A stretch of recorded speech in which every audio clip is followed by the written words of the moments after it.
بسم اللہ الرحمن الرحیم اللہم صل علی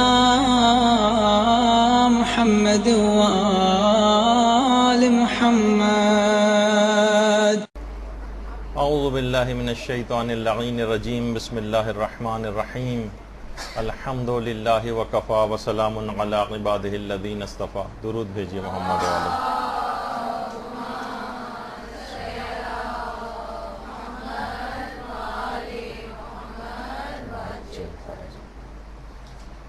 اب سے فقط چند دن بعد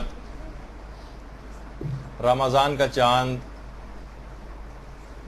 زمین کے افق پر نمودار ہوگا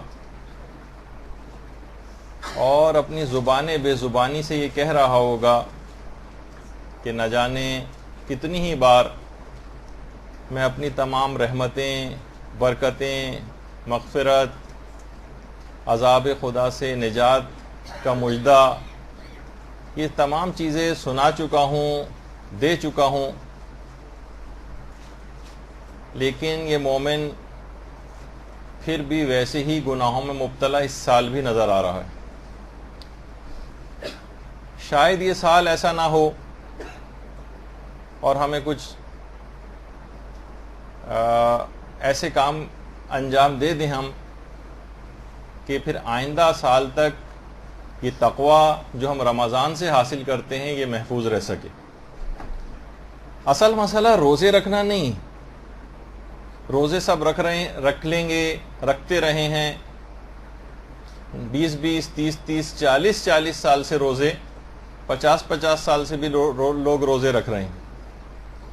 اصل مسئلہ یہ ہے کہ رمضان سے جو ہم تقوی حاصل کر چکے ہوتے ہیں وہ سارا کا سارا تقوی یا تو شب عید ضائع ہو جاتا ہے یا وہ سارے کا سارا تقوی آئندہ آنے والے دنوں کے اندر مکمل طور پہ ضائع ہو جاتا ہے۔ بہت بڑا پرائز بانڈ جس طرح کہ کسی کا نکل آئے، بہت بڑی انعامی رقم مل تو گئی ہے اس کو، لیکن مثلا چور ڈاکو سے لے کے چلے گئے، اس نے لاپرواہی میں کہیں رکھ دی اور ضائع ہو گئی، کتنا افسوس ہونا چاہیے۔ جبکہ پروردگار عالم جو غرض و غایت رمضان جو ہے وہ بیان کر رہا ہے کہ لعلکم تتقون، شاید کہ تم متقی اور پرہیزگار ہو جاؤ۔ ہم یہ دیکھ رہے ہیں کہ ہم رمضان کے روزے سال سے رکھنے کے باوجود آگے بڑھنے کے بجائے پیچھے ہٹتے نظر آ رہے ہیں۔ علاج جیسا جیسا ہوتا جاتا ہے، کامیاب علاج اسے کہا جاتا ہے کہ مریض کے اندر کوئی افاقہ نظر آئے، مریض کی حالت پہلے سے زیادہ بہتر نظر آئے۔ جب ہسپتال سے مریض ڈسچارج ہو تو پھر اس وقت گھر جاتے وقت اس کی طبیعت جس وقت ایڈمٹ ہوا تھا اس سے بہت بہتر نظر آنی چاہیے۔ آخر یہ کیسا رمضان ہر سال آتا ہے کہ شب عید ہی جو روزے دار ہے وہ پہلے سے زیادہ بیمار نظر آنے لگتا ہے، تقوی کے بجائے گناہوں پر پہلے سے بہت زیادہ مستعد نظر آتا ہے۔ جیسے کہا جاتا ہے نا کہ مرض بڑھتا گیا جوں دوا کی، یعنی رمضان کے اندر مستقل طور پر تقوی کے اندر بے تحاشا اضافہ ہونا چاہیے تھا، لیکن اضافے کے بجائے تنزلی ہم کو نظر آتی ہے۔ بے پردگی، ویسا ہی میک اپ، نامحرموں کے سامنے آنے کے حوالے سے موسیقی، گناہ، مکس گیدرنگ، یہ سب شب عید سے ہی شروع ہو جاتے ہیں۔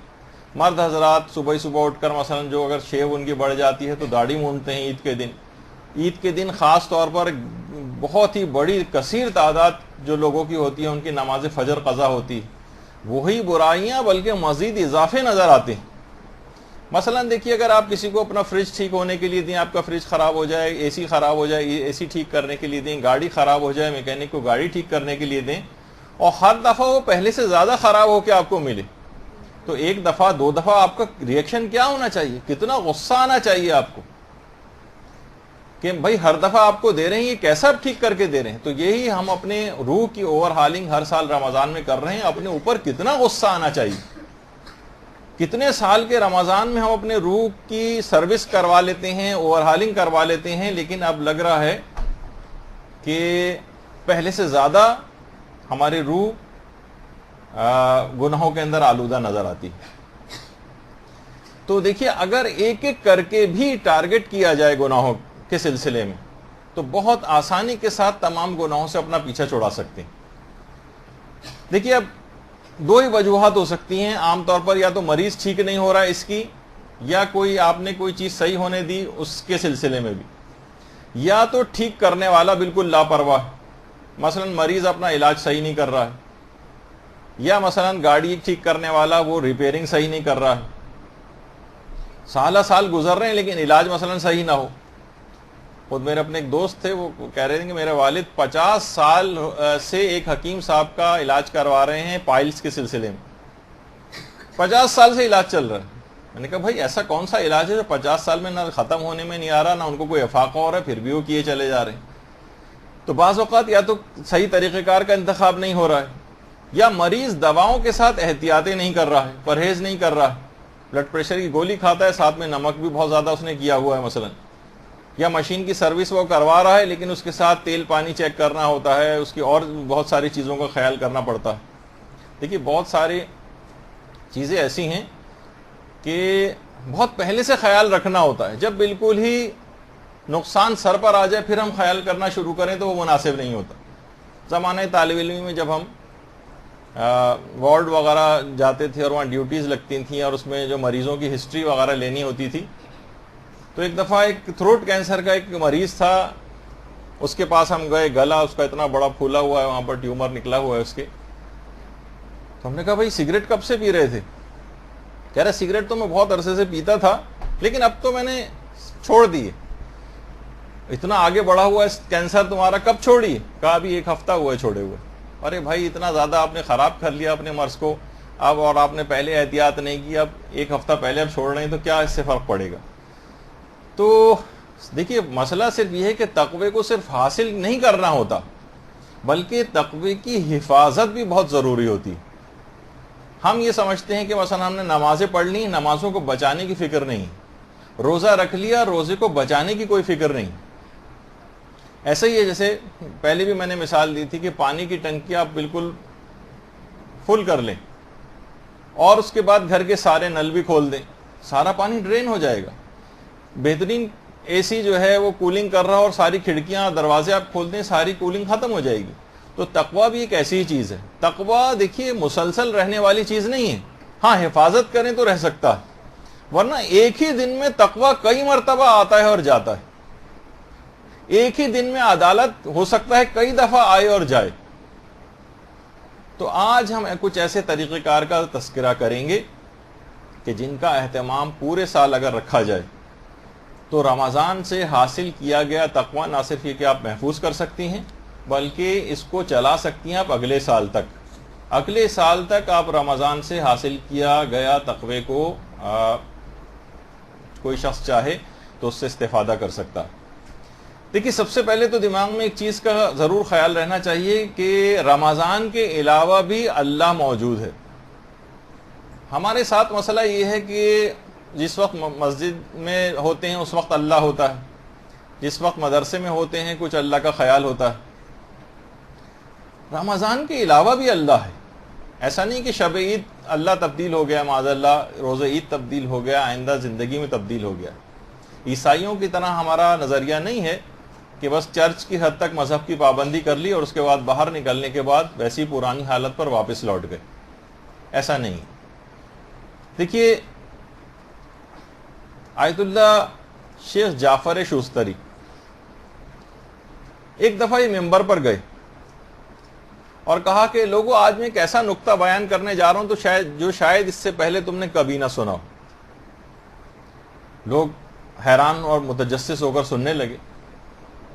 کہا کہ دیکھو تم نے اب تک یہ سنا ہے تمام واعظین سے اور علماء سے کہ اللہ کے ساتھ کسی کو شریک نہ کرو، میں کہتا ہوں اللہ کے ساتھ شریک قرار دو۔ مجمع پہ سناٹا چھا گیا، لوگ حیران اور پریشان ہو کے ایک دوسرے کو دیکھنے لگے کہ شیخ جعفر شوستری کیا شرک کی دعوت دے رہے ہیں؟ تو کہا سنو، یہ دل جو ہے یہ حرام خدا ہے، ہزاروں محبتیں تم نے اس دل کے اندر قرار دی ہوئی ہیں، ٹھیک ہے قرار دو، میں اس کو منع نہیں کرتا، ایک محبت اللہ کی بھی قرار دے دو، ایک بہت چھوٹا سا حصہ ہی خواہ کیوں نہ صحیح اللہ کے لیے بھی وقف کر دو اس دل کے اندر. تم نے تو اپنے دل کو مکمل طور پر غیروں کی محبت کے ساتھ بھر رکھا ہے, اس میں اللہ کی محبت تو کسی بھی جگہ نہیں.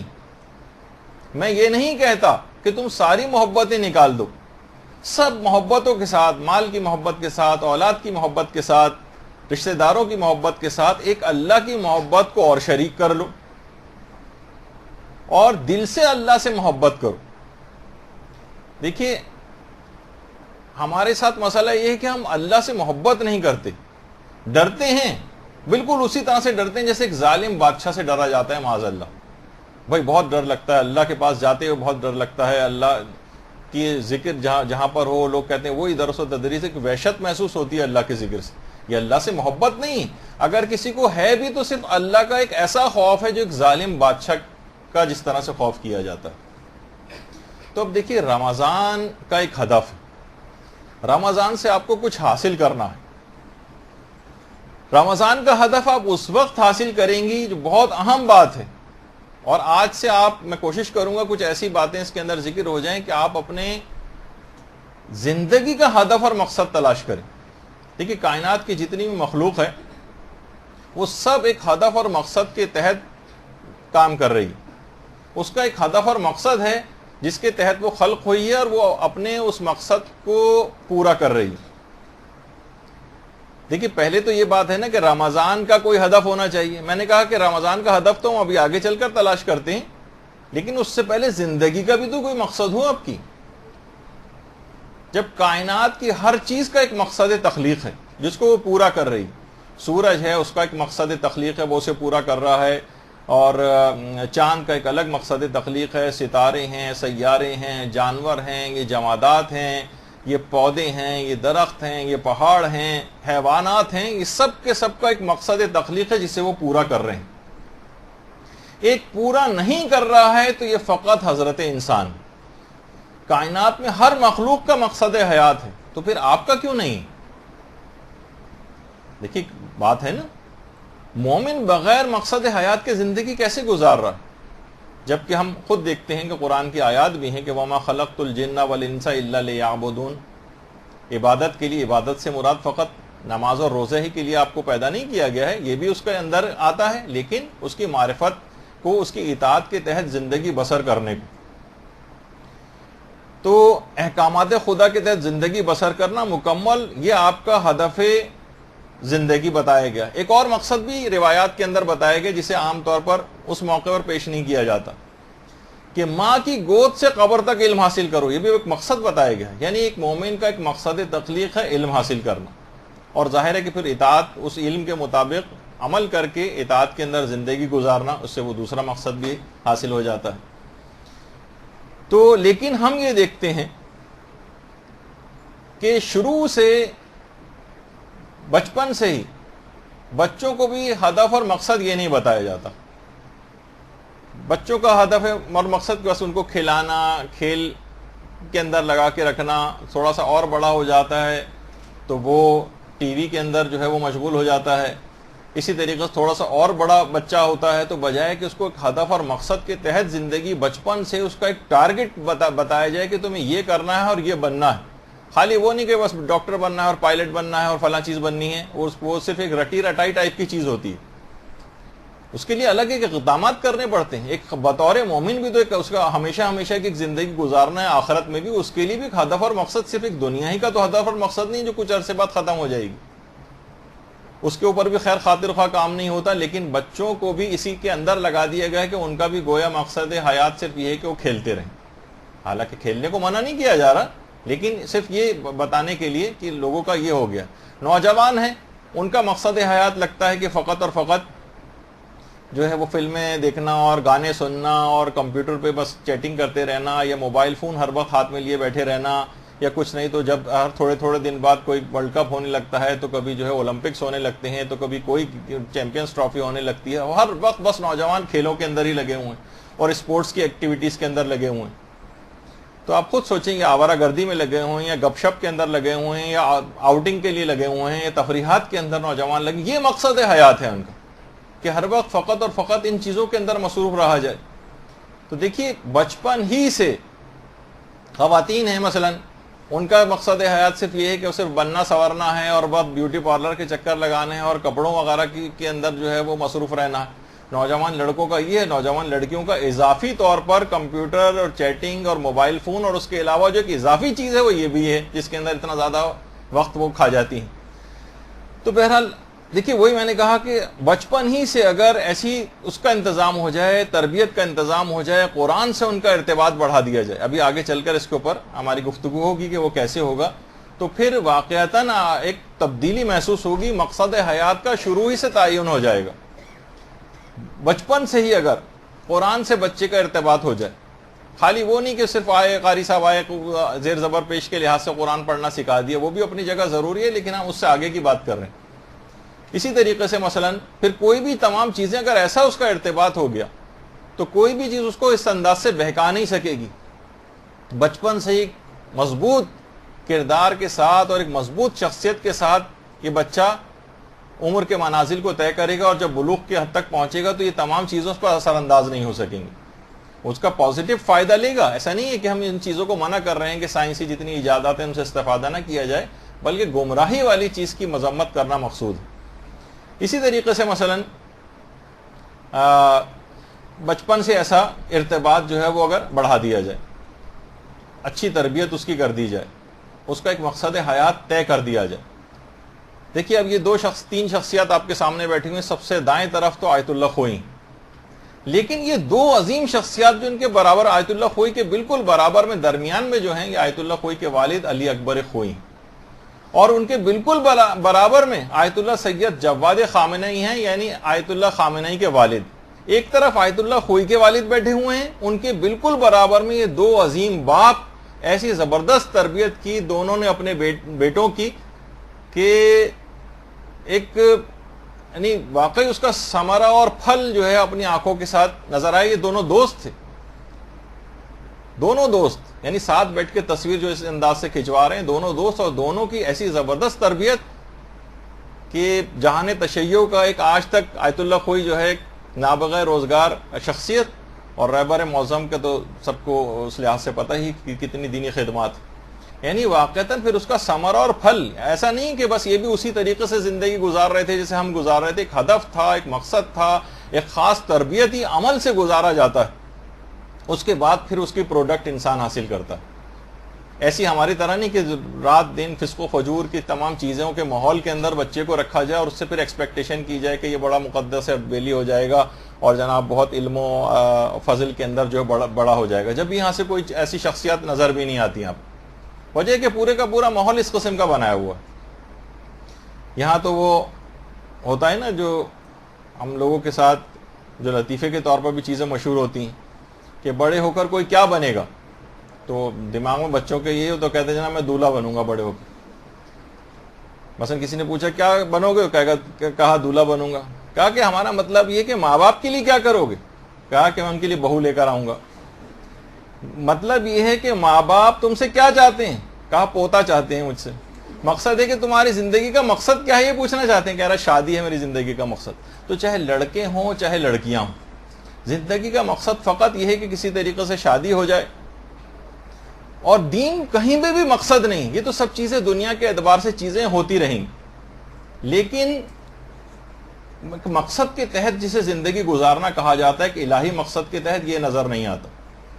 دیکھیے جانوروں اور انسان کی زندگی میں کوئی فرق ہی نہیں. بقول آیت اللہ دست غیب کے کہ ہم پیٹ اس وجہ سے بھر رہے ہیں کہ اس کو خالی کرنا، اور خالی اس لیے کر رہے ہیں کہ دوبارہ اس کو بھرنا. یہ بے مقصد زندگی. جس مقصد کے لیے آپ کو خلق کیا گیا ہے اگر وہ مقصد پورا نہیں ہو تو اس چیز کو بیکار سمجھا جاتا ہے. مثلا پنکھے جتنے لگے ہوئے ہیں اگر یہ صرف آواز دیتے رہیں اس ہوا نہ دیں تو آپ کو ان کے اوپر غصہ آئے گا کہ جو مقصد تخلیق تھا یہ پورا نہیں کیا انہوں نے. اے سی اگر ٹھنڈک دینا اس کا کام ہے اور یہ گرم ہوا نکالتا رہا ہیٹر کی طرح سے، تو آپ اس کو نکالوا کے پھینکوا دیں گے کہ یہ مقصد ہی نہیں تھا اس کا، یہ اپنے مقصد کو پورا نہیں کر رہا ہے لہٰذا بیکار. تو دیکھیے جسم کے بھی ہمارے جتنے بھی اعضاء ہیں ان سب کا ایک مقصد. دل الگ کام کرتا ہے، جگر الگ کام کرتا ہے، پھیپڑے جو ہیں وہ الگ کام کرتے ہیں، تلی ہے، دماغ ہے ہمارا، گردے ہیں، ان سب کا ایک مقصد ہے جو سب اپنے اپنے مقاصد کو پورا کر رہے ہیں. ان میں سے کوئی بھی اگر اپنے ایک مقصد کو پورا نہ کرے تو وہ بیمار سمجھا جائے گا، اور اگر وہ بیماری حد سے زیادہ اس طرح سے بالکل اپنا کام کو فنکشن کو چھوڑ دے تو موت کے اوپر یہ نتیجہ جا کر نکلے گا۔ تو یہ کیسے ممکن ہے کہ تمام جسم کے اجزاء کا تو مقصد تخلیق ہو، اور اجزاء کا جو مجموعہ ہے آپ یعنی کل، وہ بے مقصد زندگی گزار رہا؟ یعنی جز جسم کے جب ہر جز کا ایک مقصد ہے تو کل کیسے بے مقصد رہ سکتا ہے؟ یعنی آپ دیکھیں، خود قرآن نے یہ بات کہی، افحسبتم انما خلقناکم عبثا وانکم الینا لا ترجعون، کیا تم یہ سمجھ رہے ہو کہ فقط تم جو ہے تم کو ایسی عبث پیدا کر دیا گیا ہے اور تم پلٹ کر اللہ کے پاس نہیں آؤ گے؟ یعنی ایسی بس زندگی گزارنے کے لیے تمہیں دنیا کے اندر بھیج دیا گیا ہے؟ تو ایسا نہیں۔ تو اس رمضان کے اندر آپ کو ایک انفرادی ہدف کا تعین کرنا ہے اور ایک اجتماعی ہدف زندگی کا بھی تعین کرنا۔ خود کو کہاں تک آپ کو لے کر جانا ہے؟ یہ مسلسل ٹائم گزر رہا ہے ہمارا اور آپ کا، آپ کو خود کو کیا بنا لینا ہے، اور اجتماعی طور پر بھی ایک ہدف زندگی کا تعین ہونا چاہیے، تاکہ جب الہی حکومت امام زمانہ علیہ السلام کے قائم ہو جائے۔ اللہم صلی علی محمد و علی محمد۔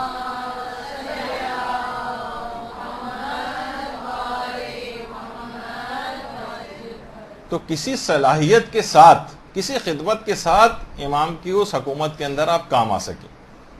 دیکھیے، پیغمبر اسلام کا خود ایک مقصد ہے، انما بعثت لاتم مکارم الاخلاق، کہ میں مکارم اخلاق کی تکمیل کے لیے مبعوث ہوا ہوں، بھیجا گیا ہوں، یعنی پیغمبر کا ایک مقصد تخلیق ہے۔ امام حسین علیہ السلام نے اپنا وصیت نامے کے اندر جو مقصد زندگی بیان کیا تھا کہ امر بالمعروف و نہی عن المنکر، وہ امام کا تھا۔ اسی طریقے سے ہمارے امام زمانہ علیہ السلام ہیں، اللہم صلی علی محمد و علی محمد۔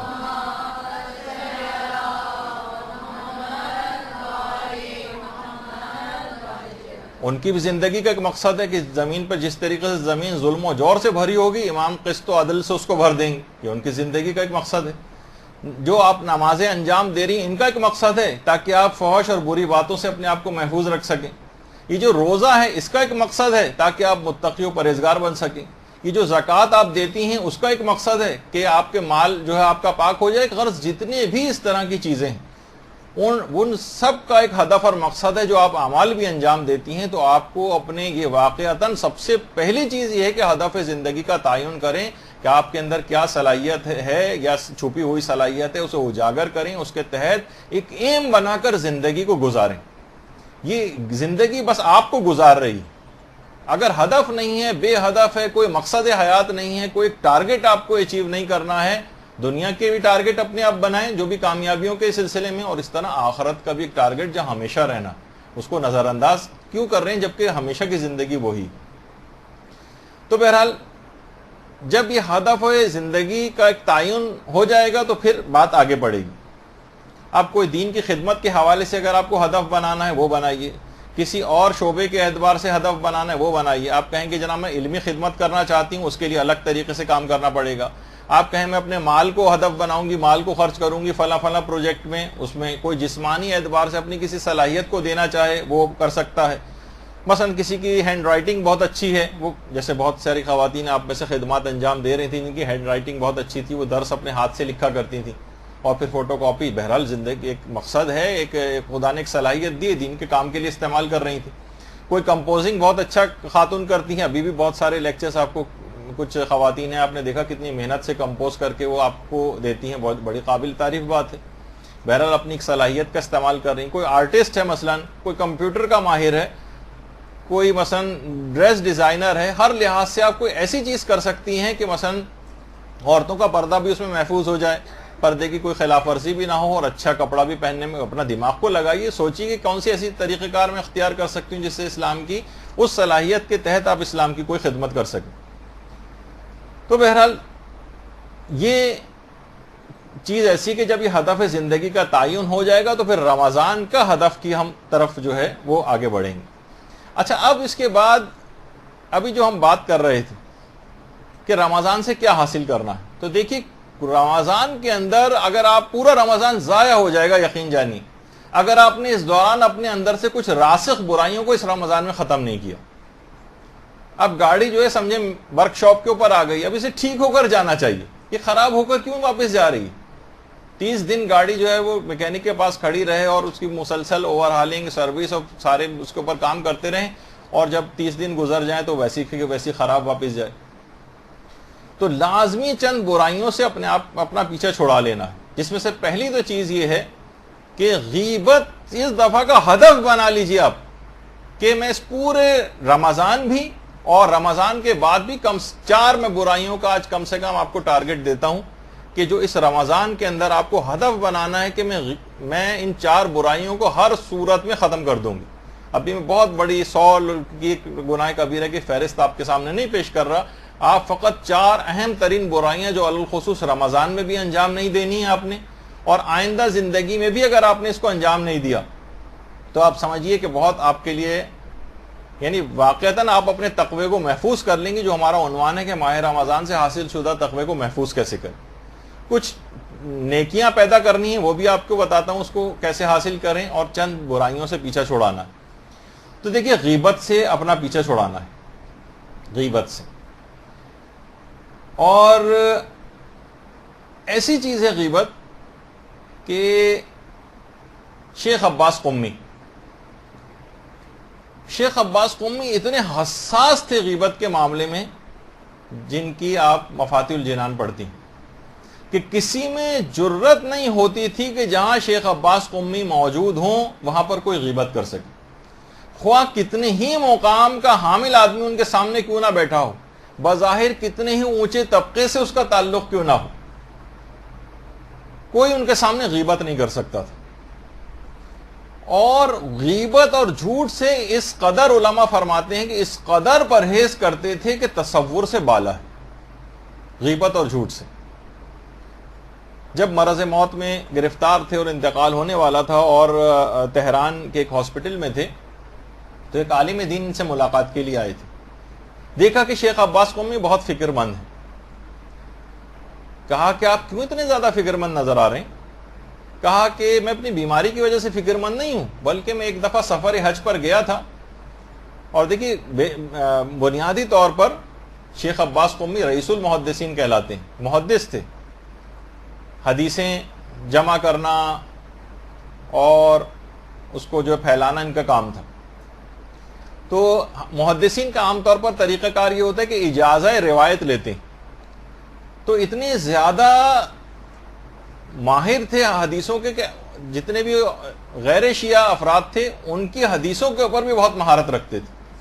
تو کہنے میں سفر حج پر گیا تھا اور وہاں ایک محدث سے حجاز کے اجازہ روایت مجھے لینا تھا, تو میں ان کی خدمت میں جا کر بیٹھا, لیکن انہوں نے کچھ ایسی باتیں, کچھ غلط باتیں کہیں کہ جن کو میں نے وہاں بیٹھ کر سنا, لیکن مجھے آج یہ افسوس ہو رہا ہے کہ میں نے فوری طور پر ان کی باتوں کو کاؤنٹر کیوں نہیں کیا اور مجھے ان کو روکنا چاہیے تھا.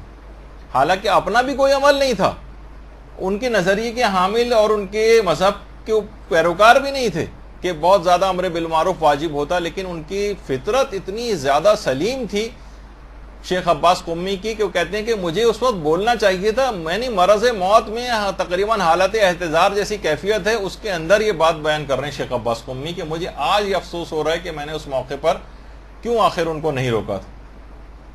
تو اندازہ لگائی, کہہ رہے ہیں کہ جس اعتبار سے غیبت سے بچتے تھے تصور سے بالا.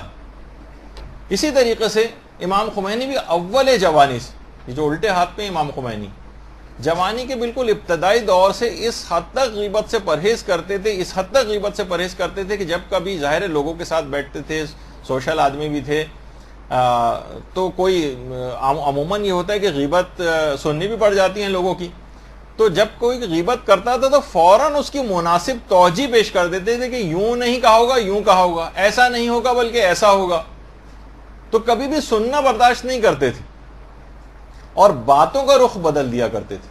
فوری طور پر اگر کسی نے اس طرح کی کوئی بات کی, فوراً امر بالمعروف کرتے تھے اور باتوں کا رخ جو ہے وہ کسی اور طرف کر دیتے تھے کہ وہ بات ہی ختم ہو جائے. تو اس کو آپ کو ٹارگٹ بنانا ہے کہ کسی بھی طریقے سے آپ کوشش کر کے وہ سن لیجیے گا, جس میں ہم نے طریقہ کار بھی بیان کیے ہیں, غیبت سے کیسے اپنا پیچھا چھڑایا جائے. باقاعدہ اس موضوع پہ آپ تقریباً سب کے درس بھی ہو چکے ہیں, ان کو ایک دفعہ اور سن لیجیے گا. لیکن ایک ٹارگٹ اور ہدف بنائیں کہ اس رمضان سے بس آئندہ سے اس برائی سے میں اپنا پیچھا چھڑا رہی ہوں. اگر بہت ہی ایسی ہلکا سا دل میں خیال ایک خواہش سے پیدا ہو رہی ہے اور عملی اقدام کچھ نہیں کیا تو ایسے 100 رمضان آئیں گے اور جائیں گے اور روحانی اعتبار سے وہیں کے وہیں رہیں گے، اور لعلکم تتقون جو مقصد روزہ تھا وہ کبھی پورا نہیں ہو سکے گا۔ تو یہ اس کا اگر آپ نے اسی رمضان سے ہدف مقرر نہیں کیا۔ دوسری چیز جس سے آپ کو پیچھا چھڑانا ہے 4 برائیوں میں سے علی الخصوص جھوٹ سے۔ دیکھیے جھوٹ اور بہتان، قرآن کی آیات میں یہ بات کہی گئی کہ گویا وہ شخص آیات الہی پر ایمان ہی نہیں رکھتا ہے جو کہ جھوٹ بولتا ہے اور بہتان باندھتا ہے۔ پیغمبر اسلام ختمی مرتبت صلی اللہ علیہ وآلہ وسلم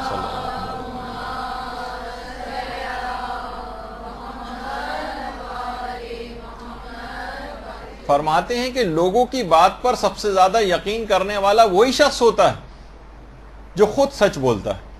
وہ خود سچ بولتا ہے تو دوسرے کو بھی سچا سمجھتا ہے، یقین کر لیتا ہے۔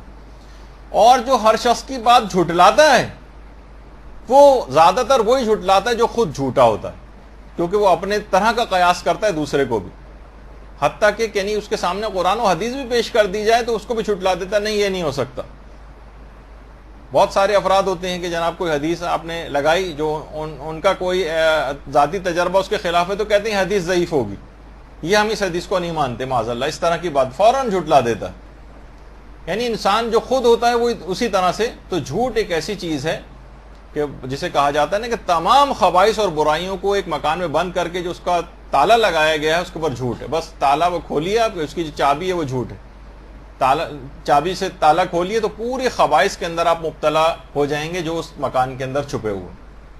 تو یہ دوسری چیز ایسی جھوٹ کے موضوع پر بھی، اس سے پیچھے چھڑانے کے طریقے بھی، وہ سب کے سب ہم اپنے ایک درس کے اندر جو پہلے یہاں پر ہو چکا ہے وہ بیان کر چکے ہیں، اس کو دوبارہ سنیے گا، لیکن اس کو بھی ٹارگٹ بنانا ہے کہ کسی بھی صورت جھوٹ کو خاطر میں نہیں لائیں گے، کبھی بھی جھوٹ نہیں بولیں گے، اور جو شرعی طریقے بتائے گئے ہیں توریے وغیرہ کے وہ آپ ان کو البتہ استعمال کر سکتی ہیں کبھی وقت ضرورت پیش آ جائے، ورنہ واقعتاً وہ ہے کہ کوئی انسان اپنی نجات اس میں جھوٹ میں سمجھتا ہے جبکہ اس میں ہلاکت پوشیدہ ہوتی ہے۔ بہت سی حدیثوں کے اندر یہ بھی آیا، آپ سوچتی ہیں کہ میں بچ جاؤں گی جھوٹ بول کر، عام طور پر گھریلو زندگی میں اور دیگر ایسی جگہوں کے اوپر جہاں اس طرح کی کیفیت ہو جاتی۔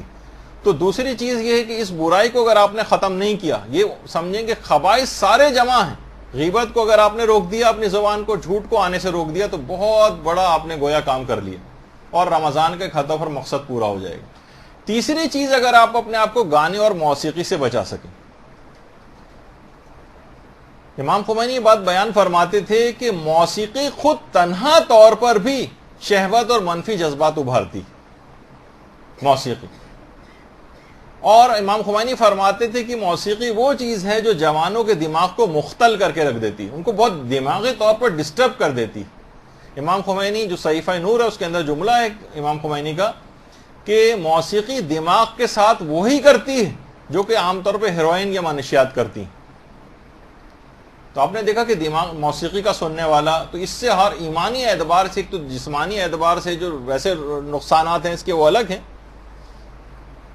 لیکن روحانی اعتبار سے یہ بالکل ختم کر کے رکھ دیتی۔ کہ تیسرا اس کو ٹارگٹ کرنا کہ موسیقی زیادہ تر اوقات میں کوشش کریں کہ ٹی وی کے اوپر آپ کنٹرول کریں۔ چلیں ابھی وہ چوتھے نمبر کے اوپر ایک چیز آ جائے گی کہ یہ جس برائی وہ ہے فحش مناظر اور نامحرم پر حرام نگاہ سے پرہیز کریں۔ اس کے اندر سارے ڈرامے بھی شامل ہیں۔ باقاعدہ جرمنی میں ایک ریسرچ ہوئی ہے ابھی حال میں ہی، مختلف انٹرنیٹ پہ تمام تقریباً سائٹس کے اوپر وہ ریسرچ دستیاب بھی ہے، کہ جب بھی کوئی فحش قسم کے مناظر نوجوان لڑکے اور لڑکیاں اس طرح سے انٹرنیٹ پر، ٹی وی پر، کسی بھی جگہ پر دیکھتے ہیں تو اسی وقت انہوں نے مانیٹر کیا ہے کہ ان کے برین کے اندر جو ایکٹیویٹی ہے وہ ایک دم سے کم ہو جاتی۔ یعنی ایک لحاظ سے دیکھا جائے تو نوجوان پڑھائی کے اندر بھی آپ کو پیچھے نظر آئیں گے، یعنی نوجوانوں کے دماغ کی جو برین کی صلاحیت ہے وہ ان مناظر کو دیکھنے سے کم ہو جاتی، پڑھائی کے اندر بھی یہ نوجوان پیچھے ہو جائیں گے، بہت سارے حوالے سے زندگی کی تمام چیزوں کے اندر پیچھے نظر آئیں گے، اور جیسے کہ آج کل نگاہ میں آ رہا ہے کہ اس طرح سے لوگ اس میں مبتلا ہو رہے ہیں۔ تو اخلاق کا بے پناہ اس پہ اثر پڑتا ہے. آپ دیکھتے ہیں کہ ویسے بھی کتنے بھی جو بڑے بڑے سائنٹسٹ حضرات ہیں یا مثلا جو چیزوں کو ایجاد کرنے والے ہیں وہ عام طور پر ان تمام ڈراموں فلموں ان کی طرف توجہ ان کی نہیں ہوتی. تو دیکھیں کتنی ایجادات اور چیزیں معاشرے کو فائدہ پہنچانے والی وہ مہیا کر دیتے ہیں. وقت کا ضیاع کتنا زیادہ ہوتا ہے. تو خاص طور پر وہ تمام ڈرامے بھی اس کے اندر شامل ہیں, وہ تمام فلمیں اس کے اندر شامل ہیں. اگر آپ کوئی ایسی بڑی بات نہیں ہے, اگر آپ ارادہ کر لیں. دیکھیے آپ اس وقت جتنے بھی ٹی وی پروگرام آ رہے ہیں ڈراموں کی صورت میں, وہ سارے کے سارے فحش ہیں. کہیں نہ کہیں آپ کو جو بہت ہی پاکیزہ کوئی بھی آپ کو ڈرامہ لگے گا اس کے اندر بھی فحاشی کے عناصر موجود ہوتے ہیں, لیکن اس کے اس سے بڑھ کر بہت ساری باتیں ہونے لگی. اگر آپ نے ان تمام ڈراموں کو دیکھنے کی ویسی ہی عادی بنی رہی, رکھتی چلی جائے گی 100-200 سال تک مزید روزے, کوئی بھی فائدہ ہونے والا نہیں. وہ یہ کہ نل کھلے ہوئے ہیں اور پانی کی ٹنکی جو بھر رہی ہے, مسلسل بجلی کا بھی نقصان ہوگا, پانی کا بھی نقصان ہوگا, زحمتیں الگ ہوں گی, فائدہ کچھ بھی نہیں ہوگا. یہ آپ نے اپنی زندگی میں کیوں لازم و ملزوم بنا لیے کہ ڈرامہ دیکھنا ضروری, فلم دیکھنا ضروری؟ یہ کسی بھی اعتبار سے ضرورت نہیں ہے, بلکہ مسلسل آپ کی روح کے ساتھ ایک ایسا نقصان اس کے ساتھ لگا ہوا ہے کہ کتنی بھی عبادات آپ انجام دے لیں پھر ان عبادات کا کوئی فائدہ بھی نظر نہیں آتا.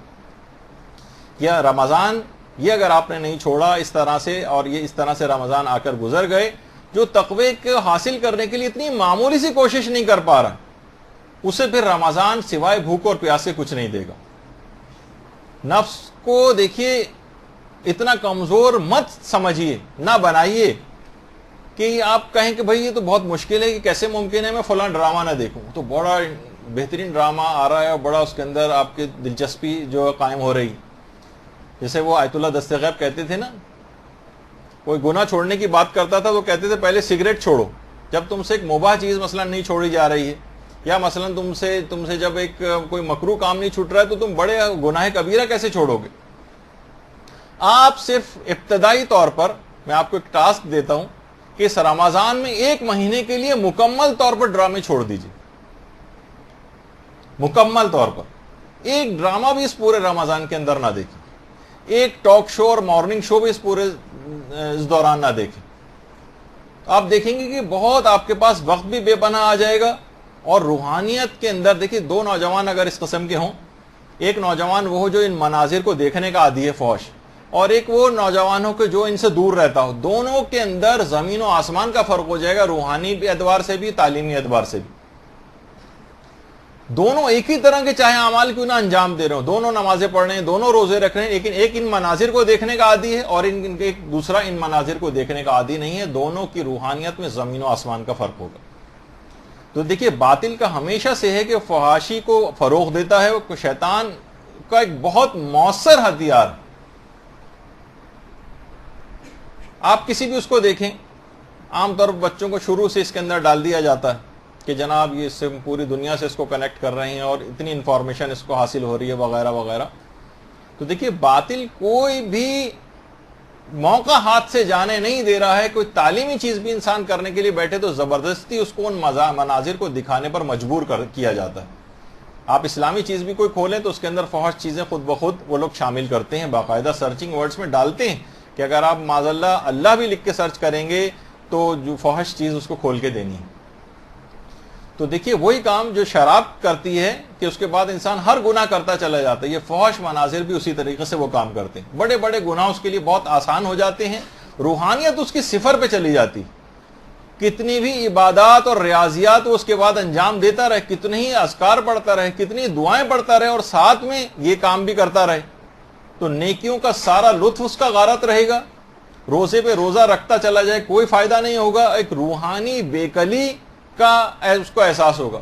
وہ نوجوان جو کہ عام طور پر اس طرح کی غلطیاں کر جاتے ہیں, وہ خود یہ بتاتے ہیں کہ ہماری عبادات کا لطف ہمارا غارت ہو کے رہ گیا. کوئی بھی کسی بھی نیکی کو کرنے کے ایک بےکلی سی ایک محسوس کرتے ہیں.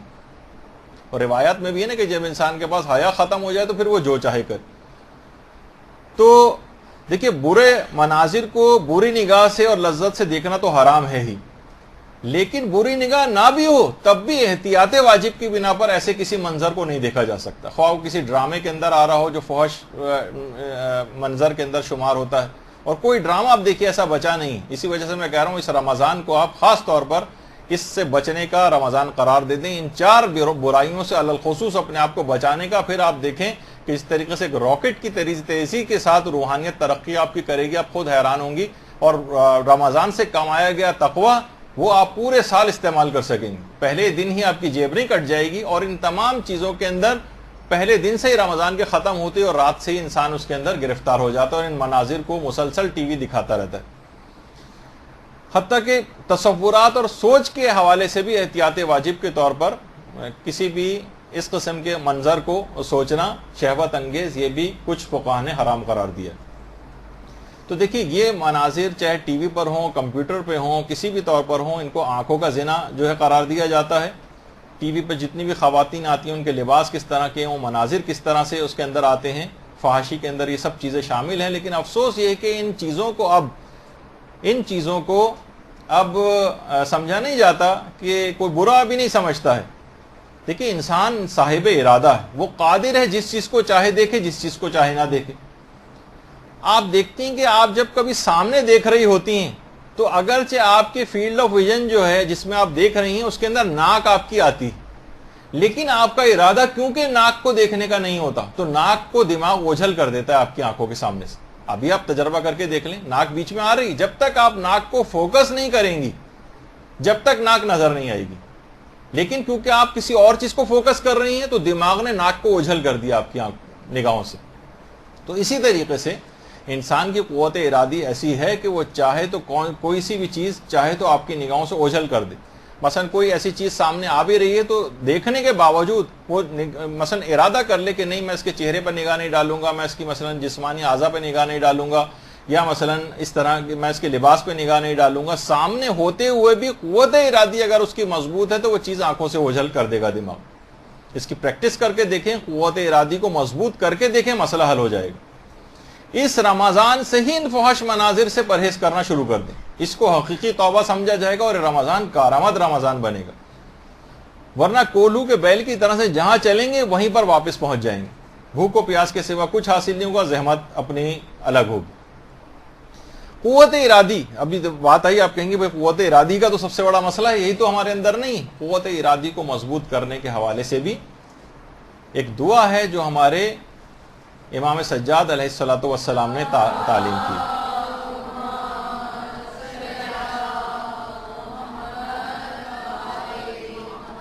کہ جب چاہیں آپ اپنی قوت ارادی کے تحت اپنی آنکھوں کو بند بھی کر سکتے ہیں. یعنی مثلا کہنے کا یہ کہ قوت ارادی ایسا جیسے کوئی حرام منظر آنکھ خود بخود اس کو دیکھنے سے قاصر ہو جائے, آپ اس کو نہ دیکھیں, ایسے حالات آپ کے لیے پیدا ہو جائیں. تو امام سے منسوب ایک طریقہ ہے. امام فرماتے ہیں کہ اگر سورہ توبہ کی آیت نمبر 119 اگر پڑھے, یا ایھا الذین آمنوا اتقوا اللہ وکونوا مع الصادقین, سورہ توبہ کی آیت نمبر 119, اس آیت کو پڑھنے کے بعد, یہ اگر آپ ہر نماز کے بعد اس کا طریقہ کار بنا لیں, اگر کتنی چھوٹی سی ایک آیت ہے, اتنی چھوٹی سی آیت 119 میں, اور اس آیت کو پڑھنے کے بعد اس دعا کو پڑھے اگر, اللہم ارفعنی فی اعلی درجات, یہ دو چیزیں مل گئی آپس میں, فی اعلی درجات ھذہ الندبہ وأعنی بعزم الارادہ, کہ اے اللہ اس دعا, یعنی دیکھیے اب آپ پروردگار عالم سے دعا کر رہی ہیں کہ اس دعا اور مناجات کے نتیجے میں مجھے اعلیٰ درجات عطا فرما اور مضبوط ارادے کے ذریعے میری مدد فرما. امام فرماتے ہیں صرف ایک لائن کی اگر یہ دعا اس آیت کو پڑھنے کے بعد پڑھ لی جائے تو قوت ارادی بہت قوی ہو جائے گی, اس کا عزم اور ارادہ ٹوٹنے نہیں پائے گا. ابھی تو آپ دیکھیے بیٹھ کے آپ عزم و ارادہ کر رہی ہیں نا, لیکن یہ ارادہ ٹوٹ جاتا ہے. ارادوں کو ٹوٹنے سے کیسے بچائیں؟ دعا سے مدد لیں. ایک تو یہ دعا ہے, اور اس کو ہر نماز کے بعد اس دعا کو پڑھ لیں. دیکھیے کہا جاتا ہے, یہ تو آپ کو الگ سے بھی مل جائے گی اور آپ بعد میں بھی لے لیجئے گا, جو آپ کے مضبوط ارادہ ہے نا اس کے کچھ دشمن, مضبوط ارادہ جو آپ کا مضبوط ارادہ بننے ہی نہیں دیتے, یہ دشمن ہے. تقریباً 8 ایسے دشمن سمجھے جاتے ہیں مضبوط ارادے کے. پہلی تو چیز ہے زیادہ کھانا. حقیقت یہ کہ زیادہ کھانے والا ہر وقت جو کھانے کی اس انداز کی شہوت میں مبتلا اس کے ارادے کمزور ہوتے ہیں. دوسرا ہے زیادہ سونے والا، اس کا ارادہ بھی کمزور ہوتا ہے. ظاہر سونے کی محبت زیادہ ہے، 8-8 10-10 12-12 گھنٹے مثلا اگر کوئی سو رہا ہے تو جو کوئی عزم بھی کرے گا تو کمزور سا ہوگا، زیادہ توجہ اس کی سونے پر مرکوز رہے گی. تیسری چیز ہے زیادہ بولنے والا، اس کا عزم اور ارادہ بھی کمزور ہوتا ہے. چوتھی چیز ہے راحت طلبی، عیش آرام، یہ اگر کوئی پسند کر رہا ہے اس کا ارادہ بھی کمزور ہوگا. برے دوست، یہ کوئی کوشش کرے گا بھی گناہوں سے بچنے کی تو برے دوست اس میں مبتلا کر دیں گے، مجبور کریں گے کہ آپ اس برائی کا ارتکاب کر لیں. برے دوست یہ عزم و ارادے کو کمزور کرنے والے. حب دنیا، دنیا کی محبت جتنی زیادہ ہوگی اتنا دینی لحاظ سے آپ کو عزم و ارادہ کمزور پڑے گی. آخرت کے لیے کب کام کرنے دے گی حب دنیا، وہ دنیا ہی کی طرف کھینچے گی. اور لالچ، جتنا انسان لالچی ہوگا بس اپنے اس لالچ کے مقصد کو حاصل کرنے کی فکر میں رہے گا اور آپ کا دینی عزم و ارادے کو کمزور بنائے گا. اور ایک اور چیز ہے بے مقصد زندگی، جس پہ ابھی ہماری گفتگو ہوئی. جب زندگی کا کوئی ہدف اور مقصد ہی نہیں ہے، آپ کا کوئی چیز آپ نے طے نہیں کی تو بس زندگی ایسی گزر رہی، تو اس میں کسی عزم و ارادے کی کرنے کی ضرورت ہی کیا ہے. ہاں، آخرت کو جب آپ ٹارگٹ بنائیں گی، ایک ہدف زندگی بنائیں گی کہ مجھے آخرت بہترین حاصل کرنی ہے، جوار معصومین کے اندر مقام کو حاصل کرنا ہے، امام زمانہ کی حکومت کے اندر کوئی کام کرنا ہے، اور اس کے بعد پھر آپ اس کے تحت زندگی گزاریں گی تو یہ بامقصد زندگی ہوگی. اس کے لیے پھر کچھ کریں گی، پھر کچھ ارادہ کریں گی. بے مقصد زندگی میں تو کسی ارادے کی کوئی ضرورت ہی نہیں، گزر رہی ہے، بس ایسی گزارتے رہیے. اچھا، کچھ چیزیں ایسی ہیں جو ارادے کو قوی بناتی ہیں. دیکھیے یہ ساری چیزیں ابھی جو ہم رمضان سے حاصل شدہ تقویٰ محفوظ کیسے کریں، ارادے سے تو محفوظ کریں گے. پہلے ہمیں معلوم ہو کہ ارادے کے دشمن کون سے ہیں، ان کو بھی کنٹرول کرنا پڑے گا کہ وہ کہیں اندر سے کمزور نہ کر دیں. اور کچھ چیزیں ایسی ہیں جو ارادے کو قوی بناتی، 5-6 چیزیں جو ارادے کو قوی بناتی. نظم و ضبط اور ٹائم ٹیبل کی پابندی ارادے کو قوی بناتی. آپ کا ایک ٹارگٹ ہوتا ہے، آپ اپنی ڈائری مینٹین کرتی ہیں، روزانہ کام جو تھنگس ٹو ڈو اور یہ سب چیزیں آپ لکھتی ہیں کہ آج مجھے کیا کرنا ہے. ایک ٹارگٹ ہوتا ہے، آپ کے سامنے ایک ہدف ہوتا ہے، آئندہ دنوں کا ہدف ہوتا ہے. تو پھر آپ کا عزم اور ارادہ، ایک دن میں کام نہ ہو تو آپ اسے اگلے دن میں اس کام کو شفٹ کرتی ہیں، دوسرے دن بھی نہ ہو سکے تو تیسرے دن کام کو شفٹ کرتی ہیں. تو نظم و ضبط کی پابندی اور ٹائم ٹیبل کی پابندی یہ آپ کے عزم و ارادے کو مضبوط بناتی. ورزش آپ کے عزم و ارادے کو مضبوط بناتی. انسان جب ورزش کرتا ہے، ورزش میں بھی ایک ٹائم ٹیبل کی ضرورت ہوتی ہے، اسے خاص موقع پر اٹھنا ہوتا ہے، تیار ہونا ہوتا ہے اور ورزش کرنی ہوتی ہے، واک کے اوپر جا رہا ہے آ رہا ہے. جتنی جو ورزشیں عام طور پہ کرے گا وہ ایکٹیو رہے گا، ورنہ عزم اور ارادہ کوئی کام آپ کو سستی اور کاہلی عزم و ارادے کو پائے تکمیل تک ہی نہیں پہنچانے دے گی. ورزش سے آپ چاقو چوبند رہیں گی اور کاموں پر مستعد ہوں گی جو آپ اپنا ٹارگٹ رکھا. اسی طریقے سے اچھا مطالعہ، جب آپ اچھا مطالعہ کریں گی، اپنی معلومات کو بڑھائیں گی تو آپ کو خود بخود شوق پیدا ہوگا. اچھا مطالعہ کریں گی، آخرت کی چیزیں آپ پڑھتی رہیں گی، آپ کو زیادہ رغبت ہوگی، رغبت زیادہ ہوگی آخرت کی طرف تو آپ اقدام بھی کریں گی. تو اچھا مطالعہ اگر کسی کا ہے تو وہ خود بخود اس کا ارادہ بھی مضبوط ہوتا ہے. کبھی کمزور پڑتا بھی ہے تو حدیثیں پڑھ کے پھر دوبارہ سے اس کے اندر ایک آیات اور حدیث اور واقعات پڑھ کے اپنے اندر ایک نئی توانائی محسوس کرتا ہے اور پھر دوبارہ اس کام میں لگ جاتا ہے. جو اچھے مطالعے سے دور رہے گا وہ ہمیشہ اس کا عزم و ارادہ بھی کمزور رہے گا. اول وقت نماز کی ادائیگی یہ آپ کے عزم و ارادے کو طاقتور بناتی. آپ ایک ٹارگٹ روزانہ اپنا ایک ہدف مقرر کرتی ہیں. بہت سے لوگ نوجوان نماز جماعت کو ہدف بناتے ہیں، تمام کاموں کو نمٹاتے ہوئے ان کو پتا ہوتا ہے کہ جناب آدھے گھنٹے بعد مجھے فلاں جگہ پہ پہنچنا ہے. اپنے آپ کو مینیج کرتے ہیں، چیزوں کو کیسے نمٹاتے ہیں، ٹارگٹ بناتے ہیں، عزم و ارادہ اس کام کو کر لیتے ہیں. اول وقت نماز کی ادائیگی. اچھا، اسی طرح سے روزانہ تلاوت قرآن یہ آپ کے ارادے کو طاقتور بناتا ہے. روزانہ اگر آپ تلاوت قرآن کریں، ابھی اس کے موضوع پر آگے چل کر ہماری بات ہونے بھی والی ہے. اور روزہ یہ خود آپ کے اندر ایک قوت ارادی پیدا کرتا ہے. آپ اپنی قوت ارادی سے ہی تو روزہ توڑنے والی چیزوں سے بچتی ہیں، ورنہ پانی موجود ہوتا ہے، کھانا موجود ہوتا ہے، کوئی گھر میں نہیں بھی موجود ہوتا تب بھی آپ ان چیزوں کو استعمال کر سکتی ہیں. لیکن نہیں، زبان پہ کنٹرول کرتی ہیں، آنکھوں پہ کنٹرول کرتی ہیں، اعضاء و جوارے پہ کنٹرول کرتی ہیں، تمام چیزوں پہ آپ کے اندر ایک ارادے کو مضبوط بناتا ہے روزہ. اس سے بھی صرف رمضان کی حد تک استفادہ نہیں کرنا چاہیے، بلکہ رمضان کے علاوہ جو آئندہ آنے والے دنوں اور مہینوں کے اندر بھی روزے رکھنے چاہیے. جب بھی وہ خود سازی چارٹ وغیرہ کے اندر ہر پیر اور جمعرات کے دن روزہ رکھنا اور جو مستحب روزے، اسلام نے ان کا اہتمام تمام مہینوں کے اندر اس انداز سے کیا ہے کہ انسان اگر یہ روزہ کم سے کم ہفتے میں ایک مرتبہ رکھتا رہے تو اس کا عزم و ارادہ مضبوط ہوتا جائے گا۔ ایک اور چیز ہے پھر جس سے عزم و ارادہ مضبوط ہوتا ہے، اسے کہا جاتا ہے چلہ گیری۔ یہ کیا چیز ہے؟ عام طور پہ برے اس میں شمار ہونے لگا، چلہ کاٹنا وغیرہ جو ہوتا ہے۔ کسی بھی بری عادت کو 40 روز تک نہ کرنے کا عزم کریں اور پوری شدت کے ساتھ اس پر عمل شروع کر دیں۔ یہ آپ ٹارگٹ ایک کر لیں۔ جیسے ابھی میں نے آپ کو ایک ٹارگٹ اور ہدف دیا تھا کہ میں 40 روز تک باقاعدہ کیلنڈر میں مارک کر لیں، میں غیبت نہیں کروں گی، جھوٹ نہیں بولوں گی، ٹھیک ہے، گانے اور موسیقی نہیں سنوں گی، اور کوئی بھی ڈرامہ نہیں دیکھوں گی۔ یعنی ڈرامے سے مراد ٹی وی، 40 دن کے لیے ٹی وی کو خیر آباد کہہ دیجیے۔ آپ یقین کیجئے زمین و آسمان کا فرق پڑ جائے گا۔ اسے چلہ گیری، یعنی 40 روز تک کسی بھی بری عادت کو یا گناہ کو نہ کرنے کا عزم کریں اور شدت سے عامل ہو جائیے۔ یا کسی نیک کام کو کرنے کے لیے یا کسی نیک کام کی عادت ڈالنے کے حوالے سے 40 روز تک آپ کہیں گے نہیں ہر نماز کو اول وقت میں پڑھوں گی 40 روز تک، سوائے اس کے کوئی بہت ہی ایمرجنسی والا کوئی مسئلہ ہو جائے نہ پڑھ سکیں تو ایک الگ بات، لیکن عزم کر لیں باقاعدہ کہ کم سے کم 40 روز تک تو میں اس کی پابندی کروں گی۔ جب آپ دیکھیں گے 40 روز پورے ہوں گے تو خود اس 40 کے عدد کے اندر ایک بہت بڑی برکت، بہت فرق پڑ جائے گا۔ آپ کا عزم اور ارادہ، دیکھیے ساری چیزیں عزم و ارادے سے، ہم سب لوگ ان چیزوں کے قائل ہیں کہ یہ سب چیزیں بہت بہترین ہیں، اچھی ہیں، لیکن یہ ہو جاتا ہے ہمارے ساتھ کہ نہیں، عزم ٹوٹ جاتا ہے، ارادہ ٹوٹ جاتا ہے۔ اچھا، پھر ایک اور چیز ہے کہ صحیح طور پر علم حاصل کریں، یعنی جس گناہ سے بچنا ہے اس کی معلومات بڑھائیے آپ۔ جیسے دیکھیے کسی کو ڈائبٹیز ہو جاتی، شوگر ہو گئی، اب کیا ہے شوگر کے متعلق جہاں کوئی کتاب نظر آ جاتی ہے اس کتاب کو پڑھنے لگتا ہے اپنی بیماری کی معلومات کے لیے، کوئی آرٹیکل آتا ہے، کوئی اخبار میں کوئی لکھ دیتا ہے شوگر کے متعلق، پورا عام طور پہ مریض ساری چیزیں پڑھتے ہیں، اخباری خبریں بھی پڑھتے ہیں، اس کے کیا کمپلیکیشنز ہو سکتی ہیں، پاؤں کی کیسے احتیاط کرنی ہے اور آنکھوں کی کیا احتیاط کرنی ہے اور فلاں زخم ہو جائے تو کیا احتیاط کرنی ہے۔ یعنی جس حد تک وہ اپنی معلومات بڑھاتا جاتا ہے وہ اپنی بیماری کو کنٹرول کرنے کے لیے زیادہ اس کے پاس ہتھیار آتے چلے جاتے ہیں۔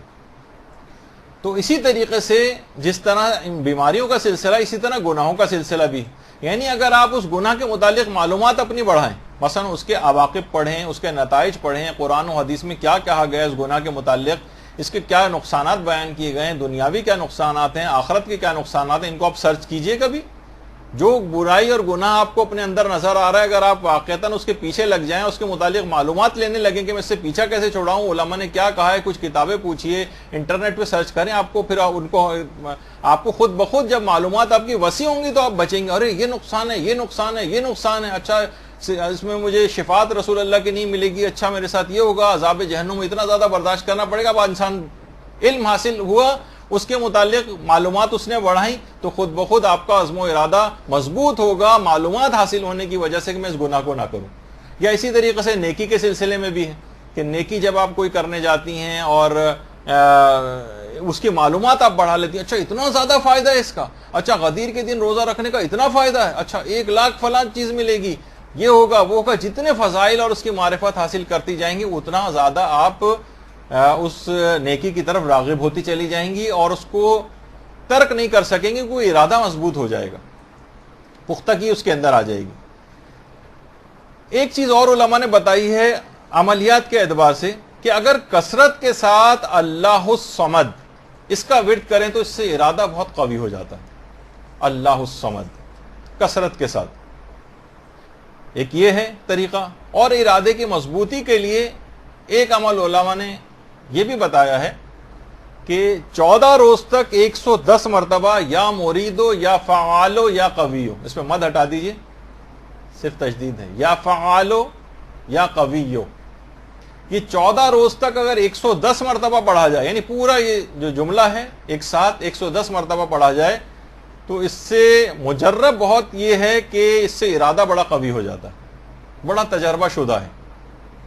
وہ تمام افراد دیکھیں جس میں ہم سبھی شامل ہیں، کوئی اور طریقہ کار بتاتے ہیں تو وہ لوگ کہتے ہیں بھائی اس کام کو کرنے کے لیے تو خود بڑا ارادہ چاہیے، تو اذکار اور دعائیں ایسی ہیں جو بہت آسانی کے ساتھ بہت سے مسئلے حل کر دیتی. اس میں آسانی کتنی، صرف 14 روز تک ہے اور 110 مرتبہ ہے، اور کسی بھی گناہ کو دماغ میں ٹارگٹ بنائیں جو آپ سے نہیں چھوٹ رہا ہے، کوئی نیکی جو آپ سے باوجود کوشش انجام نہیں پا رہی ہے، مثلا نماز شب نہیں پڑھ پا رہے ہیں، اس کے لیے 110 مرتبہ روزانہ 14 روز تک اس ذکر کو پڑھیں. یہ بڑا مجرب ہے. اور ایک علماء نے ایک چیز اور بھی بتائی ہے، وہ ہے نماز فجر کے بعد سورہ یاسین کی تلاوت روزانہ. یہ ارادے کو بہت قوی بنانے والی چیزوں میں سے. تو یہ ساری چیزیں ایسی ہیں دیکھیے کہ جو آپ کو ماہ رمضان سے حاصل شدہ تقویٰ کیسے محفوظ کریں، جبکہ یہ سارے اعمال انجام دیں گے جو آپ کے سامنے ہیں، اور اس کو تقوی کو محفوظ کرنے کے لیے جو عزم و ارادہ چاہیے وہ ان چیزوں سے حاصل ہوگا. اور یہ جو خاص طور پہ پھر اس کا ذکر کروں گا گانے اور موسیقی سے بچنے. یہ انسانی عزم و ارادے کو امام خمینی فرماتے ہیں کہ اس سے زیادہ کمزور کرنے والی کوئی چیز ہے ہی نہیں جتنا گانے اور موسیقی ہے، جس سے انسانی عزم و ارادہ بہت کمزور ہوتا ہے. چاہے آپ اسے توجہ سے سنیں یا ویسے ہی گھر میں جو مسلسل ٹی وی کے اندر موسیقی کی آواز آتی جا تو رہی ہوتی ہے آپ کے اندر، تو اس کو بھی کسی طور پر گھر میں جہاں تک بھی ممکن ہو کنٹرول کرنے کی کوشش کریں. تو اچھا، اب جو لوگ موسیقی اور گانوں کے عادی ہو گئے وہ کہتے ہیں بھائی ہم سے چھوٹتے نہیں، کیا کریں؟ اس کے لیے بھی علماء نے ایک طریقہ بتایا ہے، اور یہ والدین بھی اپنی اولاد کے لیے کر سکتے ہیں. سورہ دہر جو ہے، یہ سورہ حل اتی جسے کہا جاتا ہے، سورہ انسان بھی کہا جاتا ہے، وہ روزانہ 5 مرتبہ پڑھنا گانے اور موسیقی سے بچنے کے لیے بڑا مجرب بتایا گیا.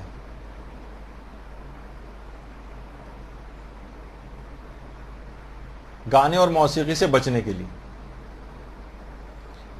تو بہرحال بہت زیادہ اس کے ساتھ مسئلہ یہ ہے کہ ناگہانی بلائیں جو گھروں پر آتی ہیں وہ اسی گانے اور موسیقی کی وجہ سے آتی ہیں، اور دعائیں قبولیت سے رہ جاتی ہیں اسی گانے اور موسیقی کی آوازوں کی وجہ سے. تو ان 4 گناہوں کو آپ نے، جن کا بھی آپ نے سنا کہ ان سے علل خصوص اپنا پیچھا لازمی طور پر اس رمضان میں چھڑا لیجئے. اس سے بہتر موقع کوئی آپ کے پاس آنے والا نہیں.